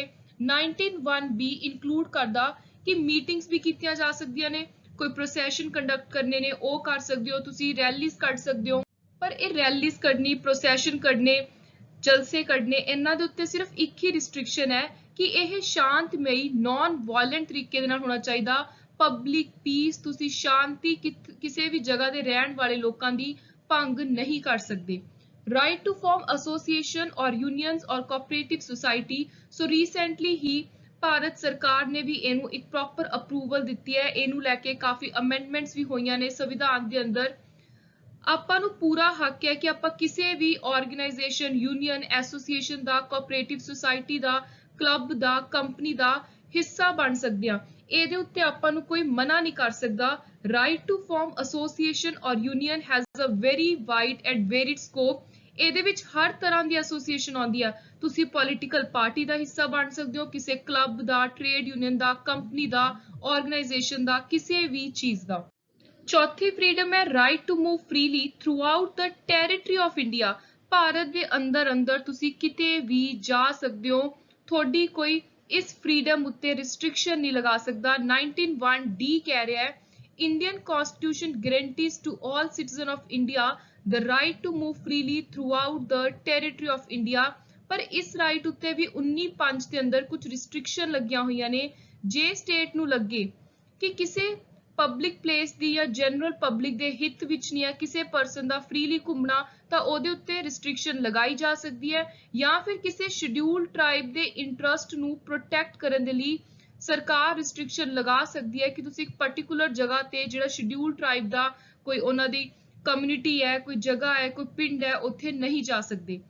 19(5) के अनुसार स्टेट में इंपोज रीजनेबल रिस्ट्रिक्शन दो ग्राउंड्स उत्ते। सो दो ग्राउंड आपां ऊपर देख ले, एक है जनरल पब्लिक दे जे हित विच होवे रिस्ट्रिक्शन, दूजा शेड्यूल ट्राइब दी प्रोटेक्शन लई। ये जिहड़ा सैकेंड ग्राउंड है ये पेपर दे विच पूछा जा सकदा है। This is very very important. पंजवीं फ्रीडम है कि तुसी भारत दे किसी भी हिस्से विच जाके रह सकते हो, सैटल हो सकते हो। 19(1) ई आपां नू पूरा पूरा हक दिंदा है, फ्रीडम दे रहा है to reside and settle in any part of India. So जेड़ियां दो रिस्ट्रिक्शन चौथे फ्रीडम फंडामेंटल राइट उत्ते ने, फ्रीडम उत्ते ने, ओही सेम रिस्ट्रिक्शन इस 5th फ्रीडम उत्ते ने। ते ਇਹਦੇ ਉੱਤੇ ਵੀ ਉਹੀ ਦੋ ਗਰਾਊਂਡਸ ਨੇ, ਜਾਂ ਤਾਂ ਜਨਰਲ ਪਬਲਿਕ ਦੇ ਇੰਟਰਸਟ ਵਿੱਚ ਨਾ ਹੋਵੇ ਕਿਤੇ ਰੈਜ਼ੀਡੈਂਸ ਸੈਟਲਮੈਂਟ, ਜਾਂ ਫਿਰ ਕਿਸੇ ਸ਼ਡਿਊਲ ਟ੍ਰਾਈਬ ਦੇ ਇੰਟਰਸਟ ਨੂੰ ਪ੍ਰੋਟੈਕਟ ਕਰਨ ਦੇ ਲਈ ਕਿਸੇ ਇੱਕ ਪਾਰਟਿਕੂਲਰ ਜਗ੍ਹਾ ਨੂੰ ਰਿਜ਼ਰਵ ਕੀਤਾ ਗਿਆ ਹੋਵੇ ਸ਼ਡਿਊਲ ਟ੍ਰਾਈਬ ਦੇ ਲਈ, ਆਦੀਵਾਸੀਆਂ ਲਈ, ਉੱਥੇ ਤੁਹਾਡਾ ਜਾਣਾ ਮਨਾ ਹੋਵੇ। ਸੋ ਇਹ ਦੋ ਗਰਾਊਂਡ ਉੱਤੇ 4th and 5th ਦੇ ਅੰਦਰ ਰਿਸਟ੍ਰਿਕਸ਼ਨ ਸਰਕਾਰ ਲਗਾ ਸਕਦੀ ਹੈ। ਅਦਰਵਾਈਜ਼ ਤੁਹਾਨੂੰ ਪੂਰੀ ਆਜ਼ਾਦੀ ਹੈ, ਤੁਸੀਂ ਕਿਤੇ ਵੀ ਜਾ ਕੇ ਰਹਿ ਸਕਦੇ ਹੋ, ਤੁਸੀਂ ਕਿਤੇ ਵੀ ਜਾ ਕੇ ਵਾਪਿਸ ਆਓ, ਜਿਵੇਂ ਮਰਜ਼ੀ ਫ੍ਰੀਲੀ ਮੂਵ ਕਰੋ। 6th ਬਹੁਤ ਇੰਪੋਰਟੈਂਟ ਹੈ, ਆਪਾਂ ਨੂੰ ਕੋਈ ਵੀ ਪ੍ਰੋਫੈਸ਼ਨ ਪ੍ਰੈਕਟਿਸ ਕਰਨ ਦਾ, ਆਪਾਂ ਕੋਈ ਵੀ ਕਿੱਤਾ ਅਪਣਾ ਸਕਦੇ ਹਾਂ, ਕੋਈ ਕੰਮ, ਬਿਜ਼ਨਸ, ਆਕੂਪੇਸ਼ਨ, ਕੋਈ ਟ੍ਰੇਡ, ਕੋਈ ਵੀ ਕਾਰੋਬਾਰ ਚਲਾਓ, ਆਪਾਂ ਨੂੰ ਕੋਈ ਰੋਕ ਨਹੀਂ ਸਕਦਾ। All citizens are given the right to practice any profession or to carry out any occupation, trade, business। ਆਪਣੀ ਜ਼ਿੰਦਗੀ ਦੇ ਵਿੱਚ ਕਮਾਈ ਕਰਨ ਦੇ ਲਈ, ਆਪਣੀ ਲਾਈਵਲੀਹੁੱਡ ਨੂੰ ਅਰਨ ਕਰਨ ਦੇ ਲਈ ਆਪਾਂ ਨੂੰ ਪੂਰੀ ਫਰੀडम ਹੈ। ਤੁਹਾਡਾ ਜੋ ਦਿਲ ਕਰਦਾ ਉਹ ਕੰਮ ਕਰੋ, ਪਰ ਇਹਦੇ ਉੱਤੇ ਵੀ ਇੱਕ ਇੰਪੋਰਟੈਂਟ ਰਿਸਟ੍ਰਿਕਸ਼ਨ ਹੈ ਕਿ ਇਹ ਜਿਹਾ ਕੰਮ ਨਹੀਂ ਕਰਨਾ ਜਿਹੜਾ ਇਲੀਗਲ ਹੋਵੇ, ਪਬਲਿਕ ਦੇ ਇੰਟਰਸਟ ਦੇ ਅਗੇਂਸਟ ਹੋਵੇ। ਲੀਗਲ ਕੋਈ ਵੀ ਕੰਮ ਹੈ, ਤੁਹਾਨੂੰ ਪੂਰੀ ਛੋਟ ਹੈ, ਤੁਸੀਂ ਕਰ ਸਕਦੇ ਹੋ। State can impose reasonable restriction on the enjoyment of these 6 rights only on the grounds mentioned in Article 19। अपने आप तो कोई नवी स्टेट रिस्ट्रिक्शन नहीं लगा सकती, सिर्फ जेड़ियां रिस्ट्रिक्शन इस आर्टिकल 19 उत्ते संविधान ने लगाइयां ने ओही वैलिड मन्निया जाणगियां। Next is article 20। So article 20 काफ़ी वारी पेपर दे विच देखण नूं मिलदा है। Protection in respect of conviction for offence, थोनू किसी अपराध, गुनाह दे लई, क्राइम दे लई कन्विक्ट कर लिया, फड़ लिया, उत्थे तुहाडे कोल हुण की राइट्स ने, थोनू किहड़ियां प्रोटेक्शन मिलणगियां as a human being।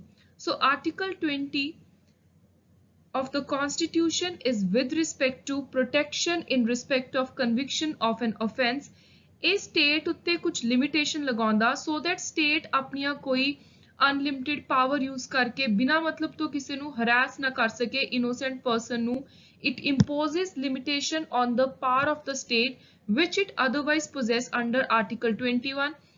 article 22 कह रहा है ਮੰਨ ਲਓ ਕਿਸੇ ਬੰਦੇ ਨੂੰ ਇੱਕ ਗੁਨਾਹ ਦੇ ਅੰਦਰ ਸਜ਼ਾ ਹੋਗੀ, ਹੁਣ ਤੁਸੀਂ ਉਹਨੂੰ ਸੇਮ ਆਫੈਂਸ ਦੇ ਲਈ ਦੁਬਾਰਾ ਤੋਂ ਨਾ ਕੋਰਟ ਵਿੱਚ ਲਿਜਾ ਸਕਦੇ ਹੋ, ਨਾ ਹੀ ਉਹਦੇ ਉੱਤੇ ਕੋਈ ਟ੍ਰਾਇਲ ਸ਼ੁਰੂ ਹੋ ਸਕਦਾ ਹੈ, ਕੋਈ ਕੇਸ ਸ਼ੁਰੂ ਹੋ ਸਕਦਾ ਹੈ, ਤੇ ਨਾ ਹੀ ਉਹਨੂੰ ਸੇਮ ਆਫੈਂਸ ਦੇ ਲਈ ਜਿਹਦੇ ਵਾਰੀ ਕੋਈ ਇਨਸਾਨ ਇੱਕ ਵਾਰੀ ਸਜ਼ਾ ਕੱਟ ਚੁੱਕਿਆ ਹੈ ਜਾਂ ਚਾਹੇ ਉਹਨੂੰ ਬਰੀ ਕਰਤਾ, ਇੱਕ ਵਾਰੀ ਜਿਹੜੇ ਆਫੈਂਸ ਦੇ ਉੱਤੇ ਕੋਰਟ ਨੇ ਫਾਈਨਲ ਡਿਸੀਜਨ ਦੇਤਾ ਉਹ ਉਸੇ ਤਰ੍ਹਾਂ ਰਹੂਗਾ। ਦੁਬਾਰਾ ਸੇਮ ਆਫੈਂਸ ਦੇ ਲਈ ਕਿਸੇ ਨੂੰ ਤੁਸੀਂ convict नहीं कर सकते। Article 22 aimed at protecting an individual from being subjected to prosecution and conviction for the same offence more than once। 23 कह रहा है तुसी किसी ਨੂੰ ਜ਼ਬਰਦਸਤੀ ਇਹ ਨਹੀਂ ਕਹਿ ਸਕਦੇ ਕਿ ਆਪਣਾ ਗੁਨਾਹ ਮੰਨ ਜਾਂ ਆਪਣੇ ਖਿਲਾਫ ਗਵਾਹੀ ਦੇ। ਸੈਲਫ ਇਨਕ੍ਰਿਮੀਨੇਸ਼ਨ ਡਾਇਰੈਕਟਲੀ ਪੇਪਰ ਚ ਆਉਂਦਾ ਕਿ ਸੈਲਫ ਇਨਕ੍ਰਿਮੀਨੇਸ਼ਨ ਪ੍ਰਿੰਸੀਪਲ ਦੀ ਗੱਲ ਕਿਹੜੇ ਆਰਟੀਕਲ ਚ ਕੀਤੀ ਗਈ ਹੈ। Article 23 protects an individual against self-incrimination, has been termed a humane article. It gives protection to a person accused of an offence against compulsion to bear witness against himself. अपने खिलाफ कोई गवाही देने ਲਈ कोई किसी ਨੂੰ मजबूर नहीं करूगा. This is in accordance with procedure established by law enshrined in Article 21 within the ambit of just and fair trial. So ਇਹ ਸਾਰੀ provision ਇਸ ਲਈ ਹੈ ਤਾकि ਜਿਹੜਾ trial ਹੋਣਾ ਹੈ ਉਹ ਬਿਲਕੁਲ ਹੀ fair ਤਰੀਕੇ ਨਾਲ ਹੋਵੇ, unbiased ਤਰੀਕੇ ਦੇ ਨਾਲ ਹੋਵੇ. Next ਹੈ Article 21A protection of life and personal liberty. ਕੋਈ ਤੁਹਾਡੇ ਤੋਂ ਤੁਹਾਡੀ ਜ਼ਿੰਦਗੀ ਜੀਣ ਦੇ ਤਰੀਕੇ ਨੂੰ ਖੋ ਨਹੀਂ ਸਕਦਾ, ਤੁਹਾਡੀ ਜ਼ਿੰਦਗੀ ਨੂੰ ਨਾ ਹੀ ਤੁਹਾਡੀ ਪਰਸਨਲ ਆਜ਼ਾਦੀ, ਤੁਸੀਂ ਪਰਸਨਲ ਲਾਈਫ ਨੂੰ ਲੈ ਕੇ ਜੋ ਡਿਸੀਜਨ ਲੈਣਾ ਚਾਹੁੰਦੇ ਹੋ ਉਹ ਲੈ ਸਕਦੇ ਹੋ, ਤੁਹਾਨੂੰ ਪੂਰੀ ਆਜ਼ਾਦੀ ਹੈ, ਪੂਰੀ ਲਿਬਰਟੀ ਹੈ. ਪਰ ਉਰੇ ਇੱਕ ਕੰਡੀਸ਼ਨ ਹੈ ਕਿ ਤੁਸੀਂ ਜਿਹੜਾ ਲਾਅ ਨੇ ਪ੍ਰੋਸੀਜਰ ਤੈਅ ਕੀਤਾ ਹੈ ਉਹਦੇ ਅਨੁਸਾਰ ਆਪਣੀ ਜ਼ਿੰਦਗੀ ਜੀਣੀ ਹੈ. ਸੋ ਆਪਣੇ ਤਰੀਕੇ ਨਾਲ ਜ਼ਿੰਦਗੀ ਜੀਣ ਦਾ ਉਰੇ ਇਹ ਮਤਲਬ ਨਹੀਂ ਹੈ ਕਿ ਤੁਸੀਂ ਲਾਅ ਦੇ ਅਗੇਂਸਟ ਜਾ ਕੇ ਗਲਤ ਕੰਮ ਕਰਕੇ ਜ਼ਿੰਦਗੀ ਜੀਓ. ਸੋ ਉੱਥੇ ਤਾਂ ਫਿਰ ਤੁਹਾਨੂੰ state ਰੋਕੂਗੀ he ਰੋਕੂਗੀ. So Article 21 declares that no person shall be deprived of his life or personal liberty except according to procedure established by law. Law ਦੇ according, law ਦੇ ਦਾਇਰੇ 'ਚ ਰਹਿ ਕੇ ਆਪਣੀ ਜ਼ਿੰਦਗੀ ਨੂੰ ਜਿਵੇਂ ਮਰਜ਼ੀ ਜੀ ਸਕਦੇ ਹੋ. ਜਿਹੜਾ ਇਹ ਆਰਟੀਕਲ 21 ਵਾਲੀ ਪ੍ਰੋਟੈਕਸ਼ਨ ਹੈ, ਰਾਈਟ ਹੈ, ਇਹ ਸਿਟੀਜ਼ਨ ਤੇ ਨਾਨ ਸਿਟੀਜ਼ਨ ਦੋਨਾਂ ਨੂੰ ਮਿਲਿਆ, ਭਾਰਤ ਦੇ ਨਾਗਰਿਕਾਂ ਨੂੰ ਵੀ ਤੇ ਜੇ ਕੋਈ ਬਾਹਰੋਂ ਭਾਰਤ ਦੇ ਅੰਦਰ ਆਂਦਾ ਉਹਨੂੰ ਵੀ. ਸੋ ਆਰਟੀਕਲ 21 ਦੋ ਤਰ੍ਹਾਂ ਦੇ ਰਾਈਟ ਸਿਕਿਉਰ ਕਰ ਰਿਹਾ, ਇੱਕ ਲਾਈਫ ਦਾ, ਇੱਕ ਪਰਸਨਲ ਲਿਬਰਟੀ ਦਾ. ਉਸ ਤੋਂ ਬਾਅਦ ਇੱਕ ਸੁਪਰੀਮ ਕੋਰਟ ਦੀ ਬਹੁਤ ਇੰਪੋਰਟੈਂਟ ਲੈਂਡਮਾਰਕ ਜਜਮੈਂਟ ਹੈ ਮੇਨਿਕਾ ਗਾਂਧੀ ਕੇਸ, ਜਿਹਦੇ ਅੰਦਰ ਕੁਝ ਅਰਾਊਂਡ 25 ਤੋਂ ਜ਼ਿਆਦਾ ਰਾਈਟਸ ਦੱਸੇ ਸੀ ਸੁਪਰੀਮ ਕੋਰਟ ਨੇ ਕਿ ਇਹ ਜਿੰਨੇ ਵੀ ਮੈਂ ਰਾਈਟਸ ਦੀ ਗੱਲ ਕਰ ਰਿਹਾ ਆਪਣੀ ਜਜਮੈਂਟ ਦੇ ਅੰਦਰ ਸਾਰੇ ਦੇ ਸਾਰੇ ਰਾਈਟਸ ਆਰਟੀਕਲ 21 ਦੇ ਹੀ ਅੰਡਰ ਆਉਣਗੇ. ਸੋ ਪੇਪਰਸ ਤੁਹਾਨੂੰ ਡਾਇਰੈਕਟਲੀ ਇਹ ਰਾਈਟਸ ਬਾਰੇ ਪੁੱਛ ਕੇ ਉੱਥੇ ਕੁਐਸਚਨ ਆ ਸਕਦਾ ਹੈ, ਇਹ ਰਾਈਟਸ ਲਿਖੇ ਹੋਣਗੇ ਕਿ whether ਜਾਂ which of the above written rights comes under article 21 ਜਾਂ ਫਿਰ ਉੱਥੇ ਡਾਇਰੈਕਟਲੀ ਆ ਸਕਦਾ ਹੈ ਕਿ right to free legal aid ਕਿਹੜੇ ਆਰਟੀਕਲ ਦੇ ਰਾਈਟ ਦੇ ਅੰਦਰ ਆਉਂਦਾ. ਸੋ ਇਹ ਸਾਰੇ ਦੇ ਸਾਰੇ ਤੁਸੀਂ ਪੜ੍ਹਨੇ ਨੇ, ਆਪਣੇ ਦਿਮਾਗ 'ਚ ਬਿਠਾਣੇ ਨੇ ਕਿ ਕਿਹੜੀਆਂ ਚੀਜ਼ਾਂ ਨੇ ਜਿਹੜੀਆਂ ਆਪਣੀ ਲਾਈਫ ਤੇ ਪਰਸਨਲ ਆਜ਼ਾਦੀ ਦੇ ਏਰੀਆ ਦੇ ਅੰਦਰ ਆਉਂਦੇ ਨੇ. ਸੋ ਇੱਕ ਵਾਰੀ ਹੁਣ ਆਪਾਂ ਦੇਖ ਲੈਂਦੇ ਹਾਂ. ਪਹਿਲਾ ਹੈ right to live with human dignity, ਇੱਜ਼ਤ ਦੇ ਨਾਲ, right to decent environment including pollution free water, air, protection against hazardous industry, right to livelihood, privacy, shelter, health, free education, free legal aid, right against solitary confinement, speedy trial, right against handcuffing, inhumane treatment, delayed execution, travel abroad, bonded labor, custodial harassment against, emergency medical aid, right to timely medical treatment in the government hospital. ਜੇ ਕੋਈ ਸਰਕਾਰੀ ਹਸਪਤਾਲ ਦੇ ਵਿੱਚ ਤੁਹਾਡਾ time ਤੇ ਤੁਹਾਨੂੰ admission ਨਹੀਂ ਦਿੰਦਾ, ਮੈਡੀਕਲ ਟ੍ਰੀਟਮੈਂਟ ਨਹੀਂ ਸ਼ੁਰੂ ਕਰਦਾ, ਤਾਂ ਉੱਥੇ ਤੁਸੀਂ ਸੁਪਰੀਮ ਕੋਰਟ ਜਾਂ ਹਾਈ ਕੋਰਟ ਕੋਲ ਜਾ ਸਕਦੇ ਹੋ, ਉਹਨਾਂ ਨੂੰ ਕਹਿ ਸਕਦੇ ਹੋ ਕਿ ਮੇਰਾ ਇਹ ਇੰਪੋਰਟੈਂਟ ਜਿਹੜਾ ਰਾਈਟ ਹੈ ਇਹ ਇਨਫ੍ਰਿੰਜ ਹੋਇਆ, ਵਾਇਲੇਟ ਹੋਇਆ, ਮੈਨੂੰ ਪ੍ਰੋਟੈਕਸ਼ਨ ਆਫ ਲਾਈਫ ਤੇ ਪਰਸਨਲ ਲਿਬਰਟੀ ਨਹੀਂ ਮਿਲੀ.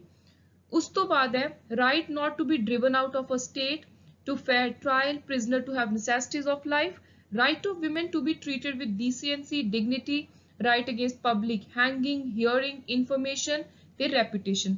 ਇਹਦੇ ਚੋਂ ਸਭ ਤੋਂ ਕਾਮਨ ਕੁਐਸਚਨ ਜਿਹੜਾ ਬਾਰ-ਬਾਰ ਪੇਪਰ 'ਚ ਆਉਂਦਾ ਉਹ ਹੈ RTI ਦੇ ਨਾਲ ਰਿਲੇਟਡ, right to information, ਜਿਹਨੂੰ ਆਪਾਂ RTI ਕਹਿ ਦਿੰਦੇ ਆ. ਇਹ ਵੀ ਇਸੇ ਆਰਟੀਕਲ ਦੇ ਏਰੀਆ ਦੇ ਅੰਡਰ ਹੈ. ਨੈਕਸਟ ਹੈ article 21A right to education.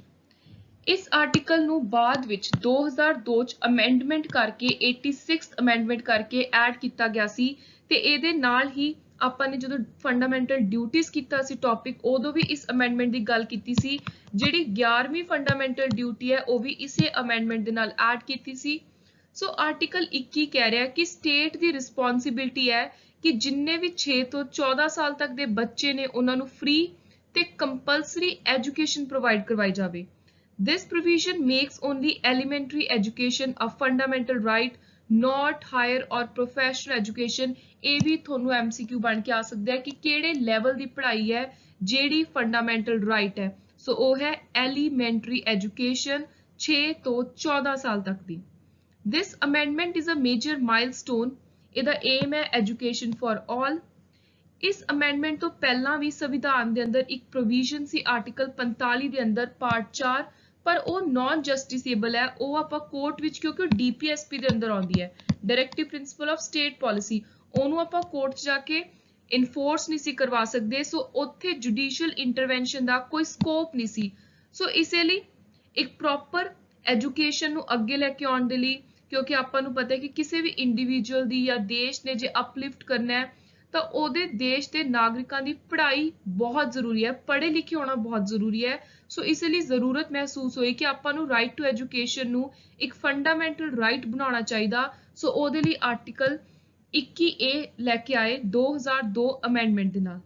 Right of children to free and compulsory education act 2009 ਇਹ ਰੈਪਰੈਜ਼ੈਂਟ ਕਰਦਾ ਕੰਸੀਕੁਐਂਸ਼ੀਅਲ ਲੈਜਿਸਲੇਸ਼ਨ, ਜਿਹੜੀ ਆਰਟੀਕਲ 21A ਦੇ ਅੰਦਰ ਹੈ। ਸੋ ਆਰਟੀਕਲ 21 ਨੂੰ ਲਾਗੂ ਕਰਵਾਉਣ ਦੇ ਲਈ, ਇੰਪਲੀਮੈਂਟ ਕਰਵਾਉਣ ਦੇ ਲਈ ਇੱਕ ਲਾਅ ਬਣਾਤਾ ਕਿ ਇਹ ਲਾਅ ਦੇ ਵਿੱਚ ਮੈਂ ਪ੍ਰੋਵੀਜ਼ਨਸ ਦੇ ਰਿਹਾ। ਸਟੇਟ ਨੇ ਕਹਿਤਾ ਕਿ ਇਹਦੇ ਅਨੁਸਾਰ ਜਿਹੜੀ ਫ੍ਰੀ ਤੇ ਕੰਪਲਸਰੀ ਐਜੂਕੇਸ਼ਨ ਹੈ ਉਹ 6 ਤੋਂ 14 ਸਾਲ ਦੇ ਬੱਚਿਆਂ ਨੂੰ ਦਿੱਤੀ ਜਾਊ। ਸੋ ਇਹ ਤੁਸੀਂ ਐਕਟ ਦਾ ਨਾਮ ਤੇ ਈਅਰ ਵੀ ਯਾਦ ਰੱਖਣਾ ਕਿ ਆਰਟੀਕਲ 21A ਨੂੰ ਲਾਗੂ ਕਰਵਾਉਣ ਦੇ ਲਈ ਕਿਹੜਾ ਲਾਅ ਲਿਆਂਦਾ ਗਿਆ ਭਾਰਤ ਦੇ ਅੰਦਰ।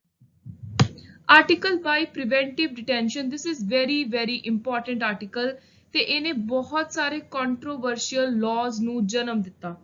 ਆਰਟੀਕਲ 22 ਗੱਲ ਕਰ ਰਿਹਾ ਹੈ preventive detention the. The issue related to this article is the issue of preventive detention. Preventive detention ਦਾ ਮਤਲਬ ਕੀ ਹੈ?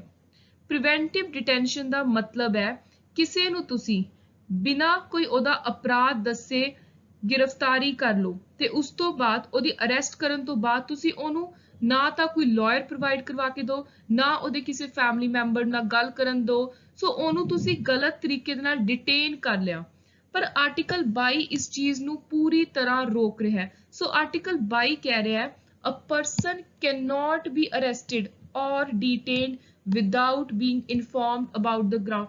ਕਿਸੇ ਨੂੰ ਉਹਦੇ ਅਪਰਾਧ ਦੇ ਗਰਾਊਂਡਸ ਦੱਸੇ ਬਿਨਾ, ਉਹਦਾ ਗੁਨਾਹ ਕੀ ਹੈ ਉਹ ਦੱਸੇ ਬਿਨਾ ਤੁਸੀਂ ਅਰੈਸਟ ਡਿਟੇਨ ਨਹੀਂ ਕਰ ਸਕਦੇ। ਉਹਨੂੰ ਗਰਾਊਂਡ ਦੱਸਣੇ ਪੈਣਗੇ, ਫਿਰ ਤੁਸੀਂ ਉਹਨੂੰ ਡਿਟੇਨ ਕਰ ਲਓ, ਅਰੈਸਟ ਕਰ ਲਓ। This means that before a person is arrested, he or she must be informed that he is being arrested. The reason ਕੀ ਹੈ ਉਹਦੀ arrest the. A person who is arrested cannot be denied to be defended by a legal practitioner of his choice. ਜੋ ਵੀ person arrest ਕਰ ਲਿਆ ਉਹਨੂੰ ਪੂਰਾ ਹੱਕ ਹੈ ਕਿ ਉਹ ਆਪਣੇ ਵਕੀਲ ਦੇ ਨਾਲ ਗੱਲਬਾਤ ਕਰ ਸਕੇ। This means that arrested person has right to hire a legal practitioner, ਆਪਣੇ ਆਪ ਨੂੰ ਡਿਫੈਂਡ ਕਰਨ ਦੇ ਲਈ, ਬਚਾਉਣ ਦੇ ਲਈ। ਤੇ ਜੋ ਵੀ ਪਰਸਨ ਅਰੈਸਟ ਕਰ ਲਿਆ, ਸੰਵਿਧਾਨ ਨੇ ਕਹਿਤਾ ਕਿ ਤੁਸੀਂ ਉਹਨੂੰ 24 ਘੰਟੇ ਦੇ ਅੰਦਰ ਅੰਦਰ ਜੋ ਵੀ ਨੇੜੇ ਦਾ ਮੈਜਿਸਟ੍ਰੇਟ ਹੈ ਉਹਦੇ ਅੱਗੇ ਪੇਸ਼ ਕਰਨਾ ਹੈ। ਸੋ ਇਹ 24 ਆਵਰਸ ਦਾ ਜਿਹੜਾ ਟਾਈਮ ਪੀਰੀਅਡ ਹੈ ਇਹ ਵੀ ਤੁਹਾਨੂੰ ਪੇਪਰ 'ਚ ਪੁੱਛਿਆ ਜਾ ਸਕਦਾ ਹੈ। The custody of detained person cannot be beyond the set period by authority. ਜੋ ਮੈਜਿਸਟ੍ਰੇਟ ਨੇ ਕਹਿਤਾ, ਜਿੰਨਾ ਸਮਾਂ ਕਹਿਤਾ ਪਰਸਨ ਨੂੰ ਡਿਟੇਨ ਕਰਕੇ ਰੱਖਣ ਦਾ, ਕਸਟਡੀ 'ਚ ਰੱਖਣ ਦਾ, ਤੁਸੀਂ ਉਹਨਾਂ ਸਮਾਂ ਹੀ ਕਸਟਡੀ 'ਚ ਰੱਖ ਸਕਦੇ ਹੋ। ਆਰਟੀਕਲ 22(1) ਤੇ 22(2) ਇਹ ਉੱਪਰ ਵਾਲੀਆਂ ਪ੍ਰੋਵੀਜ਼ਨਸ ਨਾਲ ਡੀਲ ਕਰਦਾ। 22(3) ਕਹਿ ਰਿਹਾ the above safeguards are not available. So exception ਦੇਤੀ ਆਰਟੀਕਲ 22 ਦੀ ਕਿ ਜਿਹੜੀ ਇਹ ਪ੍ਰੀਵੈਂਟਿਵ ਡਿਟੈਂਸ਼ਨ ਦੇ ਅਗੇਂਸਟ ਆਪਾਂ ਫੰਡਾਮੈਂਟਲ ਰਾਈਟ ਦੀ ਗੱਲ ਕਰਦੇ ਆ, ਇੱਕ ਪ੍ਰੋਟੈਕਸ਼ਨ ਦੀ ਗੱਲ ਕਰਦੇ ਆ, ਇਹ ਸੇਫਗਾਰਡ ਕਿਹਨੂੰ ਨਹੀਂ ਮਿਲੂ। ਨੰਬਰ 1 ਤੇ ਜੇ ਕੋਈ ਐਨੀਮੀ ਏਲੀਅਨ ਹੈ, if the person is at the time being an enemy alien, ਕਿਸੇ ਦੁਸ਼ਮਣ ਦੇਸ਼ ਦਾ ਕੋਈ ਇਨਸਾਨ ਹੈ, ਕੋਈ ਟੈਰਰਿਸਟ ਹੈ, if the person is arrested under certain law made for the purpose of preventive detention, ਤੁਸੀਂ ਕਿਸੇ ਇਹੋ ਜਿਹੇ law ਦੇ ਅੰਦਰ person ਨੂੰ detain ਕੀਤਾ ਹੈ ਜਿਹੜਾ law ਹੀ preventive detention ਬਾਰੇ ਗੱਲ ਕਰਦਾ ਹੈ।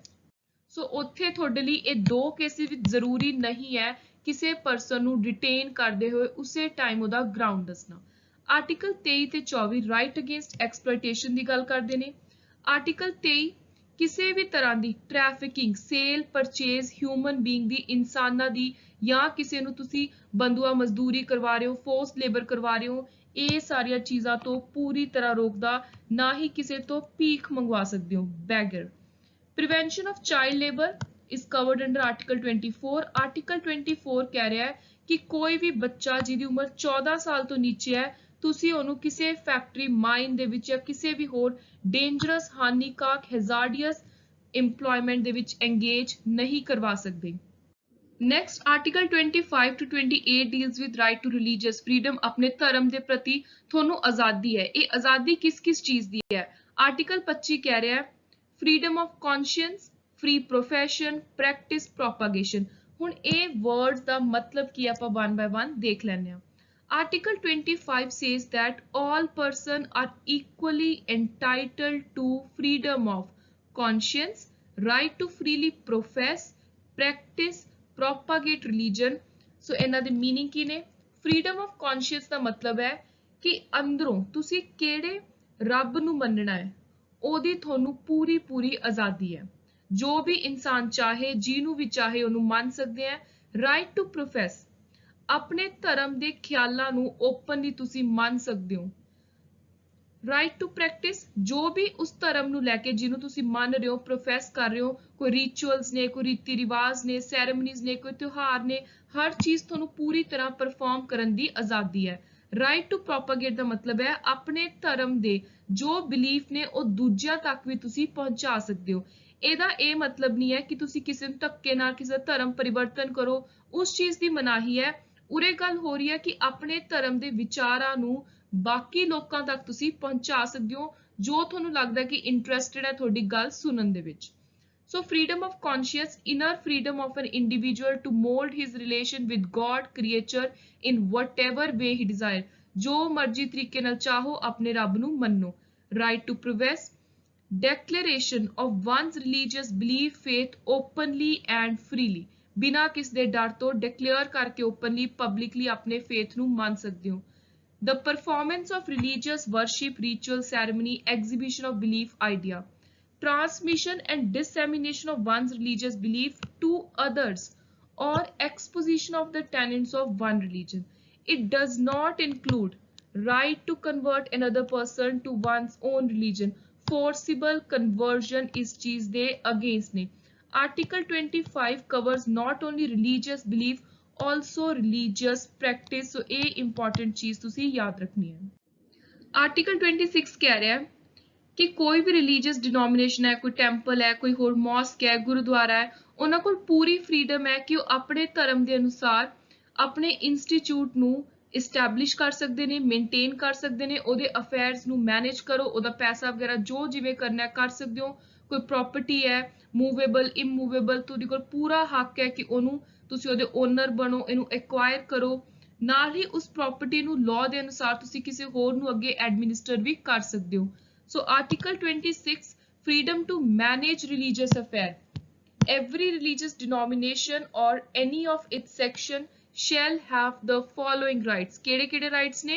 right to establish, maintain institution for religious charitable purpose, manage its own affair, own, acquire movable, immovable property, administer such property in accordance with law।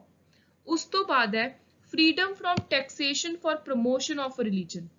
ਤੁਸੀਂ ਕਿਸੇ ਇਨਸਾਨ ਨੂੰ ਕੰਪੈਲ ਨਹੀਂ ਕਰ ਸਕਦੇ, ਧੱਕਾ ਨਹੀਂ ਕਰ ਸਕਦੇ ਕਿ ਕਿਸੇ ਵੀ ਪਾਰਟਿਕੂਲਰ ਧਰਮ ਦੇ ਲਈ ਉਹਨੂੰ ਮੇਨਟੇਨ ਕਰਨ ਦੇ ਲਈ, ਉਹਦੀ ਪ੍ਰਮੋਸ਼ਨ ਦੇ ਲਈ ਮੈਨੂੰ ਕੋਈ ਪੈਸਾ ਦਿਓ, ਕੋਈ ਟੈਕਸ ਭਰੋ। ਸੋ ਤੁਸੀਂ ਧਰਮ ਦੇ ਨਾਮ ਤੇ ਟੈਕਸ ਪੇ ਕਰਨ ਦੀ ਗੱਲ ਨਹੀਂ ਕਰ ਸਕਦੇ। ਇਸ ਚੀਜ਼ ਤੋਂ ਆਜ਼ਾਦੀ ਹੈ, ਤੁਹਾਡੇ ਤੋਂ ਕੋਈ ਨਹੀਂ ਮੰਗ ਸਕਦਾ basically. Article 27 lays down that no person shall be compelled to pay any tax for the promotion or maintenance of any particular religion या religion दी कोई denomination है, कोई जगह है, कोई place है। Article 24 freedom from attending religious instruction। कोई भी ਧਰਮ ਦੇ ਨਾਮ ਤੇ instruction ਕਿਸੇ ਵੀ ਪੜ੍ਹਾਈ ਵਾਲੀ ਜਗ੍ਹਾ ਤੇ ਨਹੀਂ ਦੇ ਸਕਦਾ, ਉਹ ਜਗ੍ਹਾ ਜਿਹੜੀ ਸਰਕਾਰੀ ਫੰਡ ਤੋਂ ਮੇਨਟੇਨ ਹੋ ਰਹੀ ਹੈ। ਇਨਡਾਇਰੈਕਟਲੀ ਉਰੇ ਕਹਿਣ ਦਾ ਮਤਲਬ ਹੈ ਕਿ ਸਰਕਾਰੀ ਸਕੂਲਾਂ, ਸਰਕਾਰੀ ਕਾਲਜਾਂ ਦੇ ਵਿੱਚ ਧਰਮ ਦਾ ਪ੍ਰਚਾਰ ਨਹੀਂ ਕੀਤਾ ਜਾ ਸਕਦਾ। Article 28 No religious instruction shall be provided in any educational institution wholly maintained out of state fund। Article 28(2) Above provision shall not apply to an educational institution administered by the state but established under any endowment or trust requiring imparting of religious instruction। कोई particular ਇਹੋ ਜਿਹੀ ਪੜ੍ਹਾਈ ਦਾ institution ਹੈ ਜਿਹੜਾ state ਸਿਰਫ ਉਹਦੀ ਦੇਖ ਰੇਖ ਕਰ ਰਹੀ ਹੈ पर वो ऑलरेडी किसी रिलीजियस ट्रस्ट दे ਵੱਲੋਂ ਹੀ ਬਣਾਇਆ ਗਿਆ ਇਸਟੈਬਲਿਸ਼ ਕੀਤਾ ਗਿਆ ਸੋ ਕਾਫੀ ਸਾਰੇ ਜਿਵੇਂ ਵਾਕਫ ਬੋਰਡ ਦੇ ਦੁਆਰਾ ਸਕੂਲਸ ਵਗੈਰਾ ਤਿਆਰ ਕੀਤੇ ਜਾਂਦੇ ਨੇ ਸੋ ਉੱਥੇ ਅਲਾਉਡ ਹੈ ਕਿ ਉਹ ਮੁਸਲਿਮ ਰਿਲੀਜਨ ਦਾ ਪ੍ਰਚਾਰ ਕਰ ਸਕਦੇ ਨੇ ਕਿਉਂਕਿ ਉੱਥੇ ਸਟੇਟ ਸਿਰਫ ਐਡਮਿਨਿਸਟਰ ਕਰ ਰਹੀ ਹੈ ਇਸਟੈਬਲਿਸ਼ਮੈਂਟ ਉਹਦੀ ਕਿਸੇ ਬੋਰਡ ਟਰਸਟ ਦੇ ਅੰਦਰ ਹੋਈ ਹੈ ਜਿਹੜਾ ਕਿਸੇ ਰਿਲੀਜੀਅਸ ਪਰਪਸ ਦੇ ਲਈ ਤਿਆਰ ਕੀਤਾ ਗਿਆ article 28(3) No person attending any educational institution recognized by state or receiving aid out of state fund shall be required to attend any religious instruction or worship in that institution without consent. In case of minor, guardian the consent ਜ਼ਰੂਰੀ ਰਹੂਗੀ so same ਚਾਹੇ ਕੋਈ aided school ਹੈ ਸਰਕਾਰੀ ਚਾਹੇ ਕੋਈ ਪੂਰੀ ਤਰ੍ਹਾਂ ਸਰਕਾਰੀ ਸਕੂਲ ਹੈ ਕਾਲਜ ਹੈ ਕਿਸੇ ਨੂੰ ਤੁਸੀਂ ਧੱਕੇ ਨਾਲ ਇਹ ਨਹੀਂ ਕਹਿ ਸਕਦੇ ਕਿ ਕਿਸੇ ਪਾਰਟਿਕੂਲਰ ਜਗ੍ਹਾ ਤੇ ਜਾਓ ਉੱਥੇ ਇਸ ਧਰਮ ਦਾ ਪ੍ਰਚਾਰ ਹੋ ਰਿਹਾ ਹੈ ਕੋਈ ਫੰਕਸ਼ਨ ਹੈ ਉਹਨੂੰ ਅਟੈਂਡ ਕਰੋ ਨੈਕਸਟ ਇਜ਼ ਆਰਟੀਕਲ 29 ਐਂਡ 30 ਉਰੇ ਕਲਚਰਲ ਤੇ ਐਜੂਕੇਸ਼ਨਲ ਰਾਈਟਸ ਦੀ ਗੱਲ ਹੋ ਰਹੀ ਹੈ ਮਾਈਨੋਰਿਟੀਜ਼ ਦੇ ਜਿਹੜੇ ਮਾਈਨੋਰਿਟੀਜ਼ ਵਿੱਚ ਕੌਣ ਲੋਕ ਹੁੰਦੇ ਨੇ ਜਿਨ੍ਹਾਂ ਦੀ ਸੰਖਿਆ ਘੱਟ ਹੈ ਬਾਕੀਆਂ ਨਾਲੋਂ article 29 protection of interest of minority ਇਹਦੇ ਲਈ ਆਰਟੀਕਲ 29 ਦੇ ਵਿੱਚ particularly ਇੱਕ ਪ੍ਰੋਟੈਕਸ਼ਨ ਦੇਤੀ ਮਾਈਨੋਰਿਟੀ ਗਰੁੱਪ ਨੂੰ ਕਿ ਮਾਈਨੋਰਿਟੀ ਗਰੁੱਪ ਇਸ ਦੇਸ਼ ਦੇ ਅੰਦਰ ਚਾਹੇ ਕੋਈ ਇੱਕ ਪਾਰਟਿਕੂਲਰ ਸਿਟੀਜ਼ਨ ਹੈ ਜਾਂ ਕੋਈ ਨਾਗਰਿਕਾਂ ਦਾ ਇਕੱਠ ਹੈ ਕੋਈ ਗਰੁੱਪ ਹੈ ਕਮਿਊਨਿਟੀ ਹੈ ਸੈਕਸ਼ਨ ਹੈ ਜਿਹੜੇ ਮਾਈਨੋਰਿਟੀ ਦੇ ਵਿੱਚ ਨੇ ਘੱਟ ਸੰਖਿਆ ਦੇ ਵਿੱਚ ਨੇ ਉਹਨਾਂ ਦੀ ਜੇ ਆਪਣੀ ਕੋਈ ਅਲੱਗ ਭਾਸ਼ਾ ਹੈ ਕੋਈ ਸਕ੍ਰਿਪਟ ਹੈ ਕਲਚਰ ਹੈ ਉਹ ਪੂਰੀ ਤਰ੍ਹਾਂ ਉਸ ਚੀਜ਼ ਨੂੰ ਕੰਜ਼ਰਵ ਕਰਕੇ ਰੱਖ ਸਕਦੇ ਨੇ ਕੋਈ ਉਹਨਾਂ ਦੇ ਨਾਲ ਭੇਦਭਾਵ ਨਹੀਂ ਕਰੂਗਾ ground of religion, race, caste, language or any of them. Article 30 ਜਿਹੜੇ ਇਹ ਮਾਈਨੋਰਿਟੀ ਵਾਲੇ ਲੋਕ ਨੇ ਕਮਿਊਨਿਟੀ ਹੈ ਕੋਈ ਸੈਕਸ਼ਨ ਹੈ ਗਰੁੱਪ ਹੈ ਇਹਨਾਂ ਕੋਲ ਪੂਰਾ ਹੱਕ ਹੈ ਕਿ ਇਹ ਆਪਣਾ ਕੋਈ ਐਜੂਕੇਸ਼ਨਲ ਇੰਸਟੀਟਿਊਸ਼ਨ ਜਿੱਥੇ ਉਹ ਆਪਣੀ ਮਾਈਨੋਰਿਟੀ ਦੇ ਨਾਲ ਰਿਲੇਟਡ ਕੋਈ ਇਨਸਟਰਕਸ਼ਨ ਦੇਣੀਆਂ ਚਾਹੁੰਦੇ ਨੇ ਉਸ ਚੀਜ਼ ਨਾਲ ਰਿਲੇਟਡ ਕੋਈ ਪੜ੍ਹਾਈ ਕਰਵਾਉਣਾ ਚਾਹੁੰਦੇ ਨੇ ਉਹ ਕਰਵਾ ਸਕਦੇ ਨੇ article 30 mandates that all minorities ਚਾਹੇ ਉਹ ਧਰਮ ਦੇ ਨਾਮ ਤੇ ਮਾਈਨੋਰਿਟੀ ਹੈ ਚਾਹੇ ਲੈਂਗੁਏਜ ਦੇ ਨਾਮ ਤੇ ਉਹਨਾਂ ਕੋਲ ਪੂਰਾ ਹੱਕ ਹੈ ਕਿ ਉਹ ਆਪਣੀ ਚੁਆਇਸ ਦਾ ਐਜੂਕੇਸ਼ਨਲ ਇੰਸਟੀਟਿਊਸ਼ਨ ਇਸਟੈਬਲਿਸ਼ ਕਰ ਸਕਦੇ ਨੇ ਉਹਨੂੰ ਚਲਾ ਸਕਦੇ ਨੇ article 30 is called charter of educational right ਮਦਰਸਾ ਨੇ ਜਿਹੜੇ ਜਿੰਨੇ ਵੀ ਮਦਰਸੇ ਨੇ ਸਾਰੇ ਆਰਟੀਕਲ 30 ਦੇ ਅੰਦਰ ਹੀ ਐਡਮਿਨਿਸਟਰ ਹੁੰਦੇ ਨੇ ਉਹਨਾਂ ਨੂੰ ਪ੍ਰੋਟੈਕਸ਼ਨ ਹੈ ਕਿ ਉਹ ਲੀਗਲੀ ਭਾਰਤ ਦੇ ਅੰਦਰ ਆਪਣੇ ਕਿਸੇ ਵੀ ਇੱਕ ਪਾਰਟਿਕੂਲਰ ਚੀਜ਼ ਨੂੰ ਲੈ ਕੇ ਐਜੂਕੇਸ਼ਨਲ ਇੰਸਟੀਟਿਊਸ਼ਨ ਖੋਲ ਸਕਦੇ ਨੇ ਚਾਹੇ ਉੱਥੇ ਰਿਲੀਜਨ ਦੀ ਪੜ੍ਹਾਈ ਕਰਵਾਉਣ ਆਪਣੀ ਕਿਸੇ ਲੈਂਗੁਏਜ ਦੀ ਪੜ੍ਹਾਈ ਕਰਵਾਉਣ ਸੋ ਉਹਨਾਂ ਨੂੰ ਪੂਰੀ ਪ੍ਰੋਟੈਕਸ਼ਨ ਮਿਲੀ ਹੈ ਆਰਟੀਕਲ 30 ਤੋਂ ਆਰਟੀਕਲ 31 ਰਿਪੀਲ ਹੋ ਚੁੱਕਿਆ ਹੈ ਆਰਟੀਕਲ 32 ਇਹਦੇ ਆਪਾਂ ਆਲਰੇਡੀ ਪ੍ਰੀਵੀਅਸ ਇੱਕ ਦੋ ਲੈਕਚਰ ਵਿੱਚ ਗੱਲ ਕਰ ਚੁੱਕੇ ਹਾਂ ਰਾਈਟ ਟੂ ਕਨਸਟੀਟਿਊਸ਼ਨਲ ਰੈਮੀਡੀਜ਼ ਤੁਹਾਡਾ ਫੰਡਾਮੈਂਟਲ ਰਾਈਟ ਜੇ ਕੋਈ ਤੋੜ ਰਿਹਾ ਇਨਫ੍ਰਿੰਜ ਕਰ ਰਿਹਾ ਤਾਂ ਆਰਟੀਕਲ 32 ਨੇ ਕਹਿਤਾ ਤੁਸੀਂ ਸਿੱਧਾ ਸੁਪਰੀਮ ਕੋਰਟ ਕੋਲ ਚਲੇ ਜਾਓ ਤੁਹਾਡਾ ਕੋਈ ਆਰਟੀਕਲ ਤੁਹਾਡਾ ਕੋਈ ਵੀ ਫੰਡਾਮੈਂਟਲ ਰਾਈਟ ਵਾਇਲੇਟ ਕਰ ਰਿਹਾ ਤੁਸੀਂ ਸੁਪਰੀਮ ਕੋਰਟ ਕੋਲ ਰਿਟ ਪਾ ਦਿਓ ਜਾ ਕੇ ਸੋ ਉਹ ਰਿਟ ਨੇ ਪੰਜ ਤਰ੍ਹਾਂ ਦੀਆਂ ਜਿਨ੍ਹਾਂ ਬਾਰੇ ਆਪਾਂ ਪ੍ਰੀਵੀਅਸ ਲੈਕਚਰ ਵਿੱਚ ਪੜ੍ਹਿਆ ਸੀ ਅੱਜ ਉਰੇ ਦੁਬਾਰਾ ਰਿਵਾਈਜ਼ ਕਰ ਲਾਂਗੇ ਆਰਟੀਕਲ 32 ਨੂੰ ਡਾਕਟਰ BR ਅੰਬੇਦਕਰ ਜਿਹੜੇ ਡਰਾਫਟਿੰਗ ਕਮੇਟੀ ਦੇ ਚੇਅਰਮੈਨ ਸੀ ਸੰਵਿਧਾਨ ਦੇ ਉਹਨਾਂ ਨੇ ਕਿਹਾ ਕਿ ਕਨਸਟੀਟਿਊਸ਼ਨ ਦੀ ਇਹ ਹਾਰਟ ਤੇ ਸੋਲ ਹੈ ਕਨਸਟੀਟਿਊਸ਼ਨਲ ਰੈਮੀਡੀਜ਼ ਨੂੰ ਹਾਰਟ ਤੇ ਸੋਲ ਇਸ ਲਈ ਕਿਹਾ ਗਿਆ ਕਿਉਂਕਿ ਇਹ ਇੱਕ ਅਜਿਹੀ ਚੀਜ਼ ਹੈ ਜਿਹਦੇ ਉੱਤੇ ਆਪਾਂ ਇੰਨਾ ਜ਼ਿਆਦਾ ਪ੍ਰਾਊਡ ਫੀਲ ਕਰਦੇ ਹਾਂ ਕਿਉਂਕਿ ਜੇ ਫੰਡਾਮੈਂਟਲ ਰਾਈਟਸ ਕੱਲੇ ਦੇ ਦਿੰਦੇ ਉਹਨਾਂ ਦੀ ਕੋਈ ਇਨਫੋਰਸਿਬਿਲਿਟੀ ਨਾ ਹੁੰਦੀ ਤਾਂ ਉਹਨਾਂ ਦਾ ਕੋਈ ਵੀ ਫਾਇਦਾ ਨਹੀਂ ਸੀ ਸਟੇਟਸ ਉਹਦਾ ਗਲਤ ਇਸਤੇਮਾਲ ਕਰ ਸਕਦੇ ਸੀ ਭਾਰਤ ਦੇ ਨਾਗਰਿਕਾਂ ਨੂੰ ਇਹ ਦਰਸਾਉਣ ਦੇ ਲਈ ਇਹ ਅਸ਼ੋਰਿਟੀ ਦੇਣ ਦੇ ਲਈ ਕਿ ਤੁਸੀਂ ਜੇ ਭਾਰਤ ਦੇ ਨਾਗਰਿਕ ਹੋ ਭਾਰਤ ਦੇਸ਼ ਦਾ ਹਿੱਸਾ ਬਣ ਕੇ ਰਹਿ ਰਹੇ ਹੋ ਤਾਂ ਤੁਹਾਨੂੰ ਬਹੁਤ ਸਾਰੇ ਮੌਲਿਕ ਅਧਿਕਾਰ ਦਿੱਤੇ ਜਾ ਰਹੇ ਨੇ ਜਿਨ੍ਹਾਂ ਦੀ ਜੇ ਕੋਈ ਵਾਇਲੇਸ਼ਨ ਕਰ ਰਿਹਾ ਤਾਂ ਤੁਸੀਂ ਕੋਰਟ ਕੋਲ ਵੀ ਜਾ ਸਕਦੇ ਹੋ ਸੋ ਇਸੇ ਚੀਜ਼ ਲਈ ਇਹਨੂੰ ਹਾਰਟ ਐਂਡ ਸੋਲ ਕਿਹਾ ਗਿਆ ਕਿਉਂਕਿ ਇਹ ਬਹੁਤ ਹੀ ਜ਼ਿਆਦਾ ਇੰਪੋਰਟੈਂਟ ਪਾਰਟ ਹੈ mere declaration of fundamental right is meaningless ਸੋ ਜਿਹੜੀ ਮੈਂ ਤੁਹਾਨੂੰ ਗੱਲ ਕਹੀ ਹੈ ਕਿ ਕੱਲਾ ਰਾਈਟਸ ਤੇ ਨੇ ਬਿਲਕੁਲ ਮੀਨਿੰਗਲੈਸ ਹੋ ਜਾਂਦੇ ਜੇ ਉਸ ਰਾਈਟ ਨੂੰ ਪ੍ਰੋਟੈਕਟ ਕਰਨ ਦੇ ਲਈ ਆਪਣੇ ਕੋਲ ਕੋਈ ਮਸ਼ੀਨਰੀ ਨਾ ਹੁੰਦੀ until and unless there is an effective machinery for enforcement of fundamental right ਇੱਕ ਰਾਈਟ ਬਿਨਾਂ ਰੈਮੇਡੀ ਤੋਂ worthless ਹੈ framers of our constitution adopted special provision in article 32 ਜੇ ਕਿਸੇ ਨੇ फंडामेंटल राइट वायलेट करता तो अपने कोल एक रेमेडी है। सो ਉਹ रेमेडी आर्टिकल 32 ਵਿੱਚ है कि ਆਪਾਂ ਸਿੱਧਾ ਸੁਪਰੀਮ ਕੋਰਟ ਕੋਲ ਜਾ ਸਕਦੇ ਹਾਂ, the right to move the supreme court. So ਇਹਦੇ ਚ ਇੱਕ ਇੰਪੋਰਟੈਂਟ ਚੀਜ਼ ਹੈ ਜਿਹੜੀ ਆਰਟੀਕਲ 32(2) ਦੇ ਵਿੱਚ ਕਹੀ ਹੈ, ਸੁਪਰੀਮ ਕੋਰਟ ਵਿੱਚ ਜਦੋਂ ਆਪਾਂ ਜਾ ਰਹੇ ਹਾਂ ਤਾਂ ਸੁਪਰੀਮ ਕੋਰਟ ਦੇ ਕੋਲ ਆਪਾਂ ਨੂੰ ਇੱਕ ਰਿਟ ਪਾਉਣੀ ਪਊਗੀ। ਇਹ ਰਿਟ ਕਿਸ ਤਰੀਕੇ ਦੀ ਹੈ? 5 ਤਰੀਕੇ ਦੀ, ਜਿਹਦਾ ਅਲੱਗ-ਅਲੱਗ ਪਰਪਸ ਹੈ। ਅਲੱਗ-ਅਲੱਗ ਤਰੀਕੇ ਦਾ ਜਦੋਂ ਆਪਣਾ ਰਾਈਟ ਇਨਫ੍ਰਿੰਜ ਹੁੰਦਾ ਹੈ ਤਾਂ ਆਪਾਂ ਇਹ ਰਿਟ ਪਾਉਣੇ ਆ। ਸੋ ਆਪਾਂ ਇੱਕ ਵਾਰੀ ਪਹਿਲਾਂ ਤਾਂ ਨਾਮ ਪੜ੍ਹ ਲੈਂਦੇ ਆ। ਹੇਬੀਅਸ ਕਾਰਪਸ, ਮੈਂਡੇਮਸ, ਪ੍ਰੋਹਿਬਿਸ਼ਨ, ਕੁਓ ਵਾਰੰਟੋ, ਸਰਸ਼ੋਰਰੀ। ਜਿਹੜੀ ਵੀ ਆਪਾਂ ਨੂੰ ਸਹੀ ਲੱਗੇ, ਜੋ ਵੀ ਆਪਣਾ ਰਾਈਟ ਇਨਫ੍ਰਿੰਜ ਹੋ ਰਿਹਾ ਉਹਦੇ ਅਨੁਸਾਰ ਆਪਾਂ ਇਹਨਾਂ ਚੋਂ ਕੋਈ ਵੀ ਰਿਟ ਪਾ ਸਕਦੇ ਹਾਂ। ਉਹ ਰਿਟ ਪਾ ਦਾਂਗੇ ਜਦੋਂ ਸੁਪਰੀਮ ਕੋਰਟ ਦੇ ਕੋਲ, ਫਿਰ ਸੁਪਰੀਮ ਕੋਰਟ ਉਹਦੀ ਸੁਣਵਾਈ ਕਰਕੇ ਇਹ ਦੇਖੂ ਕਿ ਵਾਕਈ ਆਪਣਾ ਫੰਡਾਮੈਂਟਲ ਰਾਈਟ ਇਨਫ੍ਰਿੰਜ ਹੋਇਆ ਨਹੀਂ ਹੋਇਆ। ਜੇ ਹੋਇਆ ਤਾਂ ਜਿਹਨੇ ਤੋੜਿਆ ਆਪਣਾ ਫੰਡਾਮੈਂਟਲ ਰਾਈਟ ਉਹਨੂੰ ਉਸ ਤਰੀਕੇ ਦੇ ਨਾਲ ਫਿਰ ਸੁਪਰੀਮ ਕੋਰਟ ਡਾਇਰੈਕਸ਼ਨ ਦਊ। ਸੋ ਪਹਿਲੀ ਹੈ ਹੇਬੀਅਸ ਕਾਰਪਸ।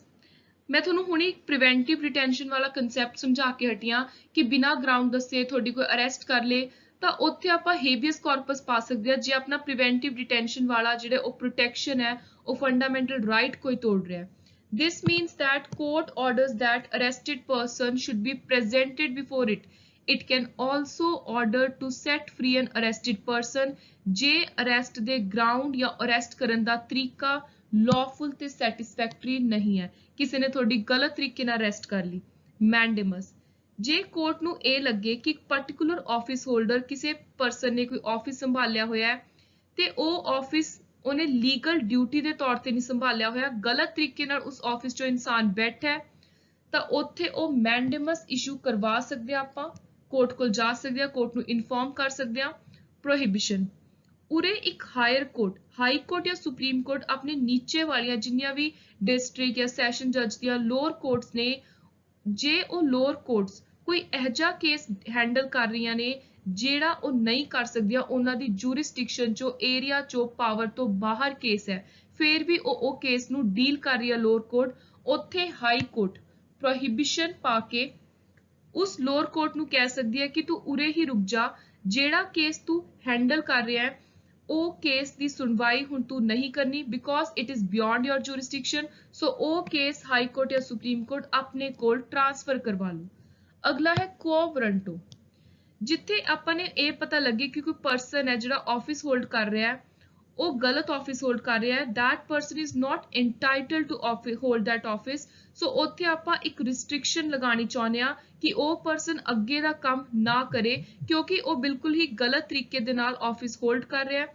ਸੋ ਉੱਥੇ ਆਪਾਂ ਕੁਓ ਵਾਰੰਟੋ ਕਰਾਂਗੇ। ਵਾਰੰਟ ਯੋਰ ਅਥਾਰਟੀ, ਆਪਣੀ ਅਥਾਰਟੀ ਦੱਸੋ ਤੁਸੀਂ ਕਿਸ ਹੱਕ ਦੇ ਨਾਲ ਇਸ ਗੱਦੀ ਉੱਤੇ ਬੈਠੇ ਹੋ। ਦੈਨ ਸਰਸ਼ੋਰਰੀ, ਇਹਦੇ ਵਿੱਚ ਕੀ ਹੈ, ਕੋਰਟ ਲੋਅਰ ਕੋਰਟ ਨੂੰ ਜਾਂ ਕਿਸੇ ਹੋਰ ਅਥਾਰਟੀ ਨੂੰ ਇੱਕ ਰਿਟ ਦੇ ਅੰਦਰ ਕੋਈ ਪੈਂਡਿੰਗ ਮੈਟਰ ਆਪਣੇ ਕੋਲ ਹਾਇਰ ਅਥਾਰਟੀ ਵਾਲੀ ਕੋਰਟ ਟ੍ਰਾਂਸਫਰ ਕਰਵਾ ਲੈਂਦੀ ਹੈ। ਮੰਨ ਲਓ ਲੋਅਰ ਕੋਰਟ ਵਿੱਚ ਕੋਈ ਬਹੁਤ ਜ਼ਿਆਦਾ ਟਾਈਮ ਪੀਰੀਅਡ ਤੋਂ ਕੇਸ ਲਟਕਿਆ ਹੋਇਆ ਪੈਂਡਿੰਗ ਹੈ, ਉਹ ਕੇਸ ਤੁਹਾਡਾ ਹੈ, ਤੁਸੀਂ ਹੁਣ ਬਹੁਤ ਜ਼ਿਆਦਾ ਪਰੇਸ਼ਾਨ ਹੋ ਗਏ ਕਿ ਇੰਨਾ ਜ਼ਿਆਦਾ ਡਿਲੇ ਹੋ ਰਿਹਾ ਹੈ, ਉੱਥੇ ਤੁਸੀਂ ਕੀ ਕਰੋਗੇ, ਹਾਈ ਕੋਰਟ ਜਾਂ ਸੁਪਰੀਮ ਕੋਰਟ ਕੋਲ ਜਾਓਗੇ, ਇੱਕ ਰਿਟ ਪਾਓਗੇ ਸਰਸ਼ੋਰੇਰੀ ਦੀ ਕਿ ਮੇਰਾ ਕੇਸ ਇੰਨੇ ਸਮੇਂ ਤੋਂ ਲਟਕਿਆ ਪਿਆ ਹੈ, ਤੁਸੀਂ ਆਪਣੇ ਕੋਲ ਟ੍ਰਾਂਸਫਰ ਕਰਵਾ ਕੇ ਸਪੀਡੀ ਜਸਟਿਸ ਦੇ ਦਿਓ, ਮੇਰੀ ਸੁਣਵਾਈ ਜਲਦੀ ਕਰਵਾ ਦਿਓ। ਸੋ ਉੱਥੇ ਆਜੂ ਸਰਸ਼ੋਰੇਰੀ। ਨੈਕਸਟ ਹੈ ਆਰਟੀਕਲ 33 ਐਂਡ 34, ਇਹ ਡੀਲ ਕਰਦੇ ਨੇ ਕੁਝ ਆਰਮਡ ਫੋਰਸ ਦੇ ਨਾਲ ਰਿਲੇਟਡ, ਰਿਲੇਸ਼ਨ ਕੀ ਹੈ ਫੰਡਾਮੈਂਟਲ ਰਾਈਟਸ ਦਾ ਉਸ ਚੀਜ਼ ਨਾਲ। ਆਰਟੀਕਲ 33 ਐਂਡ 34 ਇਹਨਾਂ ਨੇ ਪਾਰਲੀਮੈਂਟ ਨੂੰ ਇੱਕ ਪਾਵਰ ਦਿੱਤੀ ਹੈ ਕਿ ਜੇ ਪਾਰਲੀਮੈਂਟ ਚਾਹੇ ਤਾਂ ਫੰਡਾਮੈਂਟਲ ਰਾਈਟਸ ਦੀ ਜਿਹੜੀ ਐਪਲੀਕੇਸ਼ਨ ਹੈ ਉਹਨਾਂ ਦਾ ਲਾਗੂ ਹੋਣਾ ਹੈ ਉਹ ਇਹ ਸਾਰੀ ਕੈਟੇਗਰੀ ਦੇ ਜਿਹੜੇ ਲੋਕ ਨੇ ਤੇ ਇਹਨਾਂ ਦੇ ਫੈਮਿਲੀ ਮੈਂਬਰਸ ਨੇ ਉਹਨਾਂ ਉੱਤੇ ਰਿਸਟ੍ਰਿਕਟ ਕਰ ਸਕਦੇ ਆ ਫੰਡਾਮੈਂਟਲ ਰਾਈਟ ਦੀ ਐਪਲੀਕੇਸ਼ਨ ਕਿ ਇਹਨਾਂ ਉੱਤੇ ਲਾਗੂ ਨਾ ਹੋਣ। ਰਿਸਟ੍ਰਿਕਟ, ਮੋਡੀਫਾਈ, ਐਬਰੋਗੇਟ, ਜਾਂ ਘਟਾ ਸਕਦੇ ਨੇ ਜਾਂ ਬਦਲ ਸਕਦੇ ਨੇ ਜਾਂ ਬਿਲਕੁਲ ਖਤਮ ਕਰ ਸਕਦੇ ਨੇ। ਤੇ ਇਹ ਕੌਣ-ਕੌਣ ਪਰਸਨ ਨੇ ਜਿਨ੍ਹਾਂ ਉੱਤੇ ਫੰਡਾਮੈਂਟਲ ਰਾਈਟਸ ਪਾਰਲੀਮੈਂਟ ਰਿਸਟ੍ਰਿਕਟ ਕਰ ਸਕਦੀ ਹੈ। ਆਰਮਡ ਫੋਰਸ ਦੇ member, paramilitary, police force, member of intelligence agencies ਔਰ ਸਿਮਿਲਰ ਸਰਵਿਸਿਜ਼। ਜਿਹੜੀਆਂ ਇਹ ਸਾਰੀਆਂ ਡਿਊਟੀਆਂ ਨੇ ਇਹ ਬਹੁਤ ਹੀ ਜ਼ਿਆਦਾ ਸੈਂਸਿਟਿਵ, ਅਰਜੈਂਟ ਨੇਚਰ ਦੀਆਂ ਨੇ। ਸੋ ਇਸ ਟਾਈਪ ਦੇ ਜਿਹੜੇ ਵੀ ਇਹ ਇੰਪੋਰਟੈਂਟ ਸਰਵਿਸਿਜ਼ ਨੇ ਇਹਨਾਂ ਦੇ ਅੰਦਰ ਜਦੋਂ ਕੋਈ ਕੰਮ ਕੀਤਾ ਜਾਂਦਾ ਤਾਂ ਉਸ ਕੰਮ ਨੂੰ ਚੈਲੰਜ ਆਪਾਂ ਫੰਡਾਮੈਂਟਲ ਰਾਈਟ ਵਾਇਲੇਟ ਹੋਣ ਦੇ ਗਰਾਊਂਡ ਉੱਤੇ ਕੋਰਟ 'ਚ ਨਹੀਂ ਕਰ ਸਕਦੇ। ਤੇ ਜਿਹੜੀ ਪਾਵਰ ਹੈ ਇਹ ਸਾਰੀ ਕੈਟੇਗਰੀਜ਼ ਨੂੰ ਲੈ ਕੇ ਫੰਡਾਮੈਂਟਲ ਰਾਈਟਸ ਨੂੰ ਰਿਸਟ੍ਰਿਕਟ ਕਰਨ ਦੀ ਇਹ ਸਿਰਫ ਪਾਰਲੀਮੈਂਟ ਕੋਲ ਹੈ, ਸਟੇਟ ਲੈਜਿਸਲੇਚਰ ਕੋਲ ਨਹੀਂ ਹੈ। ਇਹ ਵੀ ਚੀਜ਼ ਇੰਪੋਰਟੈਂਟ ਤੁਸੀਂ ਧਿਆਨ 'ਚ ਰੱਖਣੀ ਹੈ। ਫਰਦਰ ਕੋਰਟ ਮਾਰਸ਼ਲ, ਜਿਹੜੇ ਮਿਲਟਰੀ ਲਾਅ ਦੇ ਟ੍ਰਿਬਿਊਨਲ ਕੋਈ ਡਿਸੀਜਨ ਦਿੰਦੇ ਨੇ, ਕੋਰਟ ਮਾਰਸ਼ਲ ਕੱਢਦੇ ਨੇ, have been exempted from the writ jurisdiction of Supreme Court and High Court under Article 33. Article 33 ਨੇ कहता ਕੋਰਟ ਮਾਰਸ਼ਲ ਦੇ ਅੰਦਰ ਜੋ ਡਿਸੀਜਨ ਆਊਗਾ ਆਰਮੀ ਪਰਸਨੇਲਸ ਦਾ ਮਿਲਟਰੀ ਲਾਅ ਦੇ ਅਨੁਸਾਰ ਜੋ ਵੀ ਡਿਸੀਜਨ ਹੋਊਗਾ, ਉਹਨਾਂ ਨੂੰ ਸਰਵਿਸ ਤੋਂ ਕੱਢਿਆ ਜਾ ਰਿਹਾ, ਕੋਈ ਹੋਰ ਇੰਪੋਰਟੈਂਟ ਡਿਸੀਜਨ ਲਿਆ ਜਾ ਰਿਹਾ ਹੈ, ਉੱਥੇ ਰਿਟ ਨਹੀਂ ਪੈ ਸਕਦੀ। ਸੋ ਰਿਟ ਨੂੰ ਦੂਰ ਰੱਖਿਆ ਗਿਆ ਹੈ ਮਿਲਟਰੀ ਲਾਅ ਤੋਂ। ਇਹ ਇੰਪੋਰਟੈਂਟ ਪੁਆਇੰਟ ਤੁਸੀਂ ਪੇਪਰ ਦੇ ਲਈ ਉਰੇ ਨੋਟ ਕਰ ਲੈਣਾ। ਪਾਰਲੀਮੈਂਟ ਕਿਹੜੇ-ਕਿਹੜੇ ਐਕਟ ਨੇ ਜਿਨ੍ਹਾਂ ਨੂੰ ਲੈ ਕੇ ਅਲੱਗ ਤੋਂ ਕੋਈ ਪ੍ਰੋਵੀਜ਼ਨ ਦੇ ਸਕਦੀ ਹੈ? ਸੋ ਉਹ ਨੇ army act, navy act, air force, police forces act 1966। Parliament ਦੇ ਕੋਲ ਇੱਕ ਹੋਰ ਪਾਵਰ ਹੈ to ਇੰਡੈਮਨੀਫਾਈ any person or the acts done by such person in service of state if such act are done by him during the enforcement of martial law in any area within the territory। ਮੰਨ ਲਓ ਕਿਸੇ ਜਗ੍ਹਾ ਦੇ ਉੱਤੇ ਭਾਰਤ ਦੇ ਅੰਦਰ martial law ਲੱਗਿਆ ਹੋਇਆ, ਮਿਲਟਰੀ ਰੂਲ ਲੱਗਿਆ ਹੋਇਆ, ਕੋਈ ਇਸ ਤਰੀਕੇ ਦੀ ਐਮਰਜੈਂਸੀ ਸਿਚੁਏਸ਼ਨ ਹੈ। ਹੁਣ ਜੋ ਉੱਥੇ ਆਰਮੀ ਪਰਸਨ ਤੋਂ ਕੋਈ ਇੰਪੋਰਟੈਂਟ ਫੰਡਾਮੈਂਟਲ ਰਾਈਟ ਕਿਸੇ ਹੋਰ ਪਰਸਨ ਦਾ ਵਾਇਲੇਟ ਹੋ ਗਿਆ, ਇਨਫ੍ਰਿੰਜ ਹੋ ਗਿਆ, ਤਾਂ ਪਾਰਲੀਮੈਂਟ ਉਸ ਆਰਮੀ ਪਰਸਨ ਨੂੰ ਉੱਥੇ डिफेंड भी कर सकती है, इंडेमनीफाई भी कर सकती है। ये भी इंपॉर्टेंट चीज तुसी ध्यान च रखनी है। Martial law and fundamental right article 34। So पिछे जिहड़ा आपां ने गल कीती और सी आर्टिकल 33 दी रिट जुरिसडिक्शन नूं मिलिटरी लॉ तो बाहर रखा गया है। सिंपल जी गल तुसी समझ लैनी है। आर्टिकल 33 दा निचोड़ आर्टिकल 34 कह रहा है restriction on fundamental right while martial law is in force in any area. Bharat ਦੇ ਕਿਸੇ ਵੀ ਹਿੱਸੇ ਵਿੱਚ ਮਾਰਸ਼ਲ ਲਾਅ ਜਦੋਂ ਲੱਗਿਆ ਹੁੰਦਾ ਹੈ, ਮਿਲਟਰੀ ਰੂਲ ਲੱਗਿਆ ਹੁੰਦਾ ਹੈ, ਉੱਥੇ ਫੰਡਾਮੈਂਟਲ ਰਾਈਟ ਉੱਤੇ ਰਿਸਟ੍ਰਿਕਸ਼ਨ ਹੈ। ਇਟ ਇੰਪਾਵਰਡ ਦ ਪਾਰਲੀਮੈਂਟ, ਜੋ ਚੀਜ਼ ਮੈਂ ਤੁਹਾਨੂੰ ਪਹਿਲਾਂ ਦੱਸੀ ਹੈ, to indemnify for any government servant, any person for any act done by him in connection with maintenance, ਸ਼ਾਂਤੀ ਬਣਾਏ ਰੱਖਣ ਦੇ ਲਈ, ਪੀਸ ਬਣਾਏ ਰੱਖਣ ਦੇ ਲਈ ਜਦੋਂ ਮਿਲਟਰੀ ਲਾਅ ਲੱਗਿਆ ਹੁੰਦਾ ਹੈ, ਤਾਂ ਚਾਹੇ ਕੋਈ ਪੁਲਿਸ ਆਫੀਸਰ ਹੈ, ਕੋਈ ਆਰਮੀ ਪਰਸਨਲ ਹੈ, ਜੇ ਉਹ ਕੋਈ ਵੀ ਕਦਮ ਚੁੱਕਦੇ ਨੇ ਜਿਹੜਾ ਉਹਨਾਂ ਦੀ ਸਰਵਿਸ ਦੇ ਅੰਡਰ ਹੈ, ਇਹ ਨਹੀਂ ਕਿ ਆਪਣੀ ਸਰਵਿਸ ਤੋਂ ਬਾਹਰ ਜਾ ਕੇ ਉਹਨਾਂ ਨੇ ਕੋਈ ਸਟੈਪ ਚੱਕਿਆ ਹੈ, ਜਿਹੜਾ ਉਹਨਾਂ ਨੇ ਮਿਲਟਰੀ ਰੂਲ ਦੇ ਅੰਡਰ ਉਸ ਪਾਵਰ ਦੇ ਅੰਡਰ ਕੋਈ ਇੰਪੋਰਟੈਂਟ ਸਟੈਪ ਚੱਕਿਆ ਹੈ, ਉਹਦੇ ਲਈ ਪਾਰਲੀਮੈਂਟ ਉਹਨਾਂ ਨੂੰ ਉਸ ਲਾਅਸ ਦੀ ਭਰਪਾਈ ਕਰੂਗੀ, ਉਹਨਾਂ ਨੂੰ ਡਿਫੈਂਡ ਕਰੂਗੀ। Act of indemnity made by the parliament cannot be challenged. ਤੇ ਜਿਹੜਾ ਇਹ ਆਰਮੀ ਪਰਸਨਲਸ, ਪੁਲਿਸ ਪਰਸਨਲਸ ਦੇ ਹੱਕ ਵਿੱਚ ਆਰਟੀਕਲ 34 ਹੈ, ਜਿਹੜਾ ਇਹ ਪਾਰਲੀਮੈਂਟ ਨੂੰ ਪਾਵਰ ਦਿੱਤੀ ਹੈ, ਇਹਨੂੰ ਕੋਈ ਚੈਲੰਜ ਨਹੀਂ ਕਰ ਸਕਦਾ ਕਿ ਮੇਰੇ ਫੰਡਾਮੈਂਟਲ ਰਾਈਟ ਵਾਇਲੇਟ ਹੋ ਰਹੇ ਨੇ। ਐਕਸਪ੍ਰੈਸ਼ਨ ਮਾਰਸ਼ਲ ਲਾਅ ਐਜ਼ ਸੱਚ ਸੰਵਿਧਾਨ ਦੇ ਵਿੱਚ ਡਿਫਾਈਨ ਨਹੀਂ ਕੀਤਾ ਗਿਆ। Supreme court held that declaration of martial law does not ipso facto result in suspension of writ of habeas corpus। ਸੋ ਸਿਰਫ ਰਿਟ ਹੈ ਹੇਬੀਅਸ ਕਾਰਪਸ ਦੀ, ਜਿਹੜੀ ਆਟੋਮੈਟਿਕਲੀ ਸਸਪੈਂਡ ਨਹੀਂ ਹੁੰਦੀ ਮਾਰਸ਼ਲ ਲਾਅ ਲੱਗੇ ਤੇ, ਬਾਕੀ ਸਾਰੀਆਂ ਰਿਟਸ ਆਟੋਮੈਟਿਕਲੀ ਸਸਪੈਂਡ ਹੋ ਜਾਂਦੀਆਂ ਨੇ। ਇਹ ਇੰਪੋਰਟੈਂਟ ਪੁਆਇੰਟ ਵੀ ਤੁਸੀਂ ਧਿਆਨ 'ਚ ਰੱਖਣਾ ਹੈ। ਇਹ ਐਜ਼ ਸੱਚ ਸੰਵਿਧਾਨ 'ਚ ਨਹੀਂ ਲਿਖਿਆ ਹੋਇਆ, ਇਹ ਸੁਪਰੀਮ ਕੋਰਟ ਨੇ ਆਪਣੀ ਜਜਮੈਂਟ ਦੇ ਵਿੱਚ ਗੱਲ ਕਹੀ ਹੈ। Last article, last provision, fundamental rights in are related in part 3 is article 35, affecting certain fundamental rights। So इस article ने साफ clear करता कि fundamental rights ਨੂੰ ਲੈ ਕੇ ਕੋਈ amendment करनी है, law बनाना, कोई भी ਹੋਰ important decision लेना, ਉਹਦਾ ਹੱਕ ਸਿਰਫ ਔਰ ਸਿਰਫ parliament ਦੇ ਕੋਲ ਹੈ। state legislature ਕੋਲ ਇਸ ਚੀਜ਼ ਦੇ ਨਾਲ related ਕੋਈ ਵੀ power ਨਹੀਂ ਹੈ। ਤੇ ਇਸ ਪਾਵਰ ਨੂੰ ਦੇਣ ਦਾ ਇੱਕ ਕਾਰਨ ਹੈ ਕਿ ਜਿਹੜੇ ਫੰਡਾਮੈਂਟਲ ਰਾਈਟਸ ਨੇ ਉਹ ਪੂਰੇ ਦੇਸ਼ ਦੇ ਵਿੱਚ ਬਰਾਬਰ ਯੂਨੀਫਾਰਮਿਟੀ ਦੇ ਨਾਲ ਫੋਲੋ ਕੀਤੇ ਜਾਣ, ਤੇ ਜੇ ਉਹਨਾਂ ਨੂੰ ਕੋਈ ਵਾਇਲੇਟ ਕਰ ਰਿਹਾ ਤਾਂ ਉਹਦੇ ਲਈ ਜਿਹੜੀ ਪਨਿਸ਼ਮੈਂਟ ਹੈ ਇਨਫ੍ਰਿੰਜਮੈਂਟ ਦੀ, ਉਹ ਵੀ ਸਾਰਿਆਂ ਲਈ ਬਰਾਬਰ ਹੋਵੇ। ਸੋ article 35 lays down that power to make laws to give effect to certain specified fundamental right shall vest only in parliament, not in state legislature, to ensure that there is uniformity throughout India with regard to nature of those fundamental right and their punishment। So this was all about today's important lecture। इस lecture ਨੂੰ ਤੁਸੀਂ ਧਿਆਨ ਦੇ ਨਾਲ ਪੜ੍ਹਨਾ ਹੈ, revise ਜ਼ਰੂਰ ਕਰਨਾ ਹੈ।